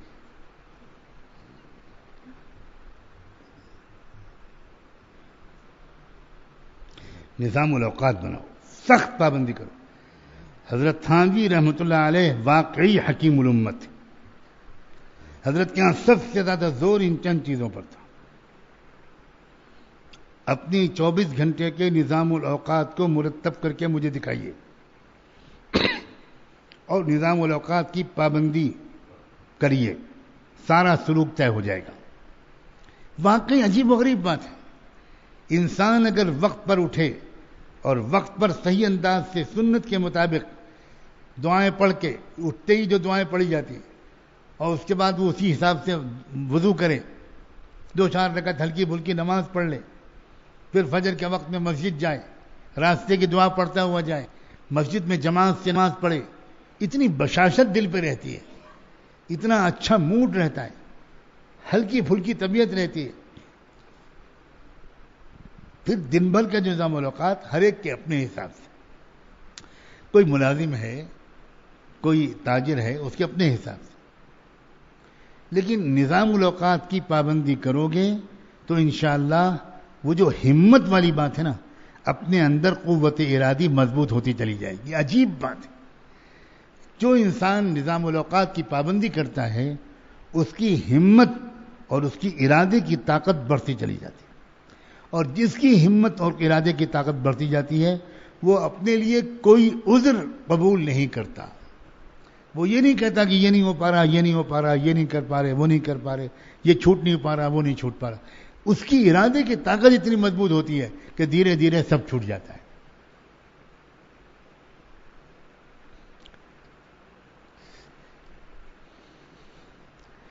اللہ تبارک و تعالی، اللہ اپنے کرم سے بے تکلف انداز سے، دوستانہ انداز سے، جو میں نے بڑی محبت کے ساتھ یہ باتیں آپ سے کہی ہیں، اللہ کرے کہ یہ مفید ثابت ہو جائے. اس انداز سے میں اس لیے اپنے دوستوں سے عرض کرتا ہوں بات کہ نہ بات کہنے والے کے اندر کوئی تکبر پیدا ہو پائے، نہ بات سننے والوں کے اندر کوئی مایوسی اور احساس کمتری پیدا ہو.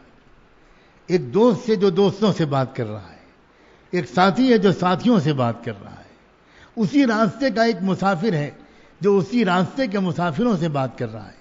نہ میں آسمان کی مخلوق ہوں، نہ آپ کچھ کمتر لوگ ہیں. اللہ جانے کیسی کیسی صلاحیتیں آپ کے اندر چھپی ہوئی ہوں جن کا ابھی تک خود آپ کو پتہ نہ ہو. ہمت تو کر کے دیکھیے اور اپنا نظام الاوقات مرتب کیجیے. یہ چند دن کے اعتکاف کے اندر ایک نظام الاوقات مرتب کیا جاتا ہے. اس کا ایک مقصد ہوتا ہے کہ ہم کو ایک نظام کے مطابق زندگی گزارنے کی عادت پڑے. اب جب اعتکاف کے چند دن اور چند راتیں بھی نظام الاوقات جو طے کیا گیا اس کے مطابق ہم نہیں گزار پائیں گے تو آزاد ہو کر جب اپنے گھر چلے جائیں گے تو وہاں کیا نظام الاوقات کی پابندی کریں گے. آپ بات سمجھے میری، میں کیا کہنا چاہ رہا ہوں. آج میں اسی اشارے ہی پر اکتفا کروں گا. کل میں پورا جائزہ لوں گا انشاءاللہ، اور ہو سکتا ہے کہ میں انفرادی اعمال کے وقت میں اس وقت خود اچانک حاضر ہو کر دیکھوں کتنے لوگ انفرادی اعمال کے موقع پر تلاوت کر رہے ہیں، ذکر کر رہے ہیں، تسبیحات میں لگے ہیں، نفلیں پڑھ رہے ہیں، دعاؤں میں لگے ہیں، مراقبے میں لگے ہیں، اور کتنے لوگ آرام سے سو رہے ہیں. جو کام جس وقت کے لیے مقرر کیا جائے اس کام کو اس وقت میں کرنا، اس کا یہ ہے مقصد نظام الاوقات کا، یہ ہے مقصد ٹائم ٹیبل کا. ہماری زندگی بہت غیر مرتب ہے دوستو، بہت غیر مرتب.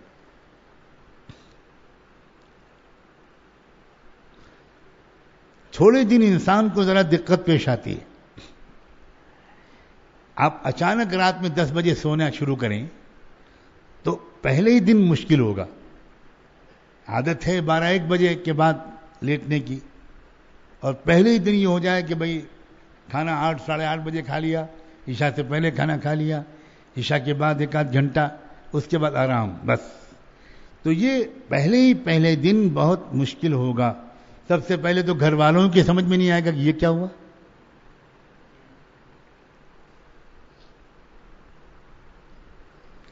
اور پہلے ہی دن آپ اگر ہار گئے تو ختم.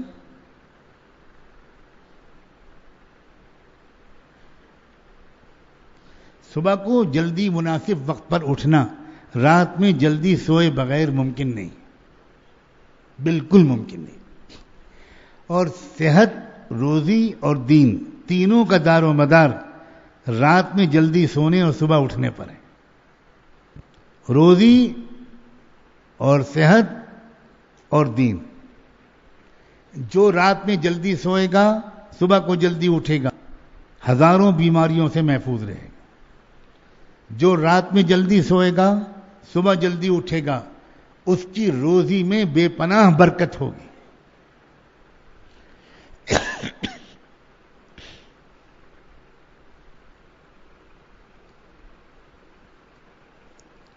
یورپ اور امریکہ سے ہمارے نوجوانوں نے خدا جانے کیا علم غلم چیزیں لے لی. انگریزوں کو دیکھا کہ انہوں نے پھٹی ہوئی پینٹ پہننی شروع کی. ماشاءاللہ یہ بھی فیشن ہے، یہاں سے پھٹی یہاں سے پھٹی.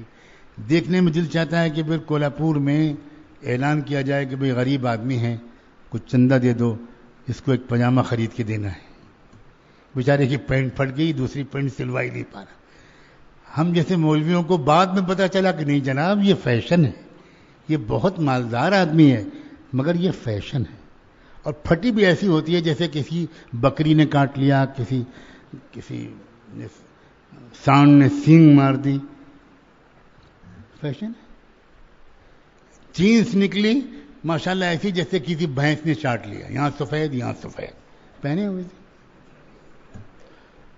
مجھے تم 10 لاکھ روپے دو، میں تم کو 3 تھپڑ ماروں گا. ایسی جینس دیکھنا بھی پسند نہیں کروں گا. کیا پاگل پن ہے یار، کیا فلش قسم کا ایٹیٹیوڈ ہے. انگریزوں نے، فلمی اداکاروں نے ناخن بڑھا لیے، ہمارے نوجوانوں نے بڑھا لیے. حالانکہ ہو سکتا ہے ان بیچاروں کا نیل کٹر کھو گیا ہو اور ناخن بڑھ گیا, غریب آدمی ہے وہ, تو دوسرا خرید نہیں سکے, تو اب آپ نے بھی ناخن بڑھا. کیا ہے یہ؟ لکھنؤ کے ریلوے اسٹیشن پر ٹی اسٹال, کافی اسٹال پر ایک انگریز کھڑا کافی پی رہا تھا. پاس میں ہمارے ملک کا ایک نوجوان بھی ماشاءاللہ بڑا ماڈرن, وہ بھی گیا چائے پینے کے لیے. اس نے دیکھا کہ انگریز کی کافی کے کپ میں برف کا ٹکڑا پڑا ہوا, تو اس نے اپنی کپ بڑھا دی, کہا بھائی صاحب اس میں بھی ذرا برف ڈال دیجیے. وہ سمجھا کہ اب فیشن بدل گیا ہے, اب کافی برف ڈال کے پینا ہی فیشن ہے. یہ حالت ہے ہمارے ملک کے نوجوانوں کی, ان کا اپنا کوئی چوائس نہیں ہے. کسی نے کالر ٹائٹ کر لی ہے, ہم نے بھی ٹائٹ کر لی. کسی نے پینٹ ٹائٹ کر لی تو ایسا لگے جیسے رائفل کا نیلا, وہ ہے کیا بولتے ہیں اس کو, کور.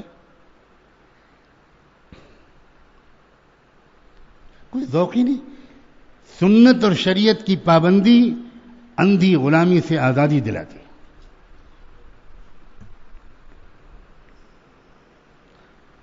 جتنی خراب چیزیں ہم نے وہ لے لی, اور عجیب بات ہے جتنی اچھی چیزیں ہیں یورپ نے اکثر وہ اچھی چیزیں ہم سے لے لی. پورا یورپ, امریکہ رات میں 9 بجے کے بعد سو جاتا ہے. 9 بجے 9 بجے آپ کسی گھر کی لائٹ جلتی دیکھیں گے تو لوگ یہی بات سمجھیں گے کہ یا تو یہ پاگل لوگ ہیں, یا شراب کے نشے میں دھت ہو کر لائٹ بجھانا بھول گئے, یا ان کے گھر میں کوئی بیمار ہے. 9 بجے کے بعد کوئی کسی کو ٹیلی فون کرنا یہ بہت بڑا جرم سمجھا جاتا ہے. یہ مانا جاتا ہے کیونکہ ایمرجنسی ہے جس کی وجہ سے ابھی انہوں نے فون کیا ہے. اور صبح یہ حال ہوتا ہے کہ آپ امریکہ اور یورپ کے کسی بھی شہر میں فجر کی نماز پڑھنے کے لیے اگر آپ گھر سے نکلیں اور خوش قسمتی سے مسجد آپ کے گھر کے سامنے سڑک پار ہو, تو آپ سڑک پر ٹریفک سگنل کا انتظار کیے بغیر سڑک پار نہیں کر سکتے. اتنی ہیوی ٹریفک ہوتی. صبح صبح نکلتے ہیں وہ لوگ کام پر, 5 بجے بھرا ہوتا ہے, بڑی ہوتی ہے سڑک, نکلنے کا موقع نہیں ہوتا, اتنی جلدی کام پر جاتے ہیں. اور شام 5 بجے 5:30 بجے بازار بند, بالکل بند, سناٹا ہوتا ہے. نیو یارک جیسے شہر میں 7 بجے بعد سڑکوں پر گزرتے ہوئے ڈر لگتا, اتنا سناٹا ہوتا. اور ہمارے یہاں خاص طور پر مسلم محلوں میں, اور اس میں بھی خاص طور پر رمضان میں, کیا ہو رہا ہے دوستو؟ یہ کیا پاگل پنا ہے؟ یہ ہے کیا؟ کوئی ٹوکتا بھی نہیں اس کے اوپر, کوئی اس کو بیانوں کا موضوع نہیں بناتا. رات میں گھومنے نکلتے ہیں نوجوان کھانے پینے کے لیے. رمضان اس لیے آیا ہے. اسلام کو اسلام کے دشمنوں نے بالکل بدنام نہیں کیا, اسلام کو مسلمانوں نے بدنام کیا.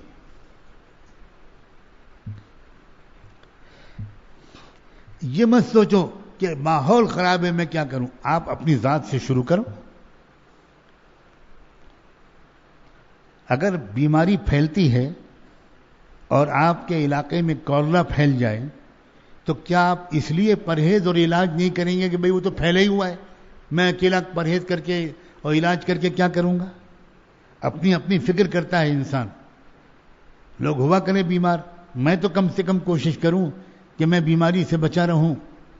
اسی طرح اسی لیے میں عرض کرتا ہوں آپ میں اور ہم میں سے ایک ایک کو اپنے بارے میں فیصلہ کرنا چاہیے. دیکھو ہمت پر دار و مدار ہے, میں نے کھل کر کہا ہے. دین دنیا ہر چیز کا جو دار و مدار ہے وہ ہمت پر ہے. بیماروں کو صحت ملے اس کے لیے بھی ہمت پر دار و مدار. جتنا بیمار کی ہمت مضبوط ہوتی ہے اتنے جلدی اس کو صحت ملتی ہے. جتنا ایک گنہگار انسان ہمت والا بنے گا اتنی جلدی گناہوں سے چھٹکارا مل جائے گا. اور میں تو آج آپ سے یہ وعدہ کرنے کو تیار ہوں کہ آپ چند ہفتے کے اندر اگر آپ نے ایسی ہمت کر لی تو آپ چند ہفتوں کے اندر مشکل سے یاد کریں گے اور تعجب سے یاد کریں گے کہ یہ گناہ مجھ سے ہوتے کیسے تھے. اتنی آسانی سے چھوٹیں گے یہ گناہ. آپ کو یادداشت پہ زور ڈالنا پڑے گا کہ کیا میں یہ واقعی یہ بات صحیح ہے کہ میں بد نظری کرتا تھا, میں بدفعلی کرتا تھا, میں بدکاری کرتا تھا, میں لڑکیوں اور عورتوں کے چہروں کو دیکھتا تھا, میں انٹرنیٹ کو دیکھتا تھا, میں موبائل کا غلط استعمال کرتا تھا. سب چھوٹ جائے. اللہ تعالی ہم سب کو ایسا ہی ارادہ نصیب کرے. اپنی دنیا کو بھی مضبوط کرنے کے لیے ہمت بڑھانا اور اپنے دین کو بھی مضبوط کرنے کے لیے ہمت بڑھانا. المؤمن القوی خیر من المؤمن الضعیف وفی کل خیر. ایک مضبوط طاقتور ایمان والا ایک کمزور ایمان والے سے بہتر ہوتا ہے اور خیر دونوں میں ہوتا ہے. قربان جائیں اللہ کے رسول کے الفاظ پر, قربان جائیں اللہ کے رسول کے الفاظ پر. آج جو کچھ بھی میں نے کہا ہے دوستو, یہ ذرا سوچنا تنہائی میں بیٹھ کے. اور نظام الاوقات کی پابندی اگر یہاں نہیں کرو گے تو سوال ہی نہیں پیدا ہوتا آئندہ کبھی کرنے کا. کبھی نہیں کر پاؤ گے, کبھی نہیں کر پاؤ گے. اس لیے مضبوطی کے ساتھ بالکل اپنے آپ کو ہدایات کے پابند بنا دیں. جو نظام الاوقات بتایا گیا ہے, بلکہ میں تو کہتا ہوں نظام الاوقات تقسیم کر دینا چاہیے, جگہ جگہ لگا بھی دیا گیا ہے شاید. اس نظام الاوقات کو اپنے پاس نوٹ کریں اور بلائنڈلی فالو کریں, ریلیجسلی فالو کریں. بالکل ایک ایک منٹ اسی حساب سے بیٹھ جائیں. جو اجتماعی عمل کا وقت ہے پہلے سے آ کر بیٹھ جائیں. کچھ جوڑنا ووڑنا نہ پڑے, اعلان نہ کرنا پڑے کہ آ جائیے بھائی بیٹھ جائیے. کچھ نہیں, بالکل نہیں. یہ بے طلب لوگوں کا مجمع نہیں ہے جن کو ڈھونڈ ڈھونڈ کر لایا گیا ہو. یہ خود طلب لے کر آنے والوں کا مجمع ہے. بہت فرق ہوتا ہے دونوں. جن کو ڈھونڈ ڈھونڈ کر لایا گیا ہو ان کے نخرے برداشت کیے جا سکتے ہیں, لیکن جو خود طالب بن کر اپنی اصلاح کے لیے آئے ہوں ان کے نخرے بالکل برداشت نہیں کیے جانے چاہیے. یہ آپ کے ساتھ زیادتی ہوگی اگر آپ کے ساتھ زیادہ نرمی کی جائے, اور یہ آپ کی خیرخواہی ہوگی اگر آپ کے ساتھ سختی کی جائے, نظام پر عمل کرایا جائے. یہ آپ کے ساتھ خیرخواہی ہوگی. دونوں مجموعوں میں بہت فرق ہے. جن مجموعوں کو گشت کر کر کے لایا جاتا ہے ان کے نخرے تھوڑے برداشت شروع میں کیے جاتے ہیں, لیکن خانقاہوں میں, بزرگوں کے ہاں اعتکاف میں جو لوگ اپنی اصلاح کے لیے آتے ہیں ان کے ساتھ بہت سخت نگرانی کا معاملہ کیا جانا چاہیے. آگاہ ہو جائیے, انشاءاللہ کل سے اس پر عمل شروع ہوگا.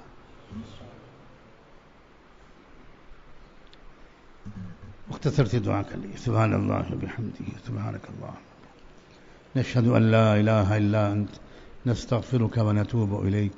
اللهم صل على سيدنا محمد وعلى آل سيدنا محمد وبارك وسلم. اللہ, جو کچھ بھی اس وقت مذاکرے میں آیا ہے, اے اللہ اس میں سے اچھی باتوں کو یاد رکھنے اور ان پر عمل کی توفیق عطا فرما. اللہ ہمیں ہمت اور حوصلہ عطا فرما, ہماری قوت ارادی کو مضبوط فرما, ہماری شکست خوردگی اور بزدلی سے اللہ ہم سب کو عافیت کے ساتھ چھٹکارا نصیب فرما. اللہ نظام الاوقات کی ایمانداری کے ساتھ, بہادری اور ہمت کے ساتھ پابندی کے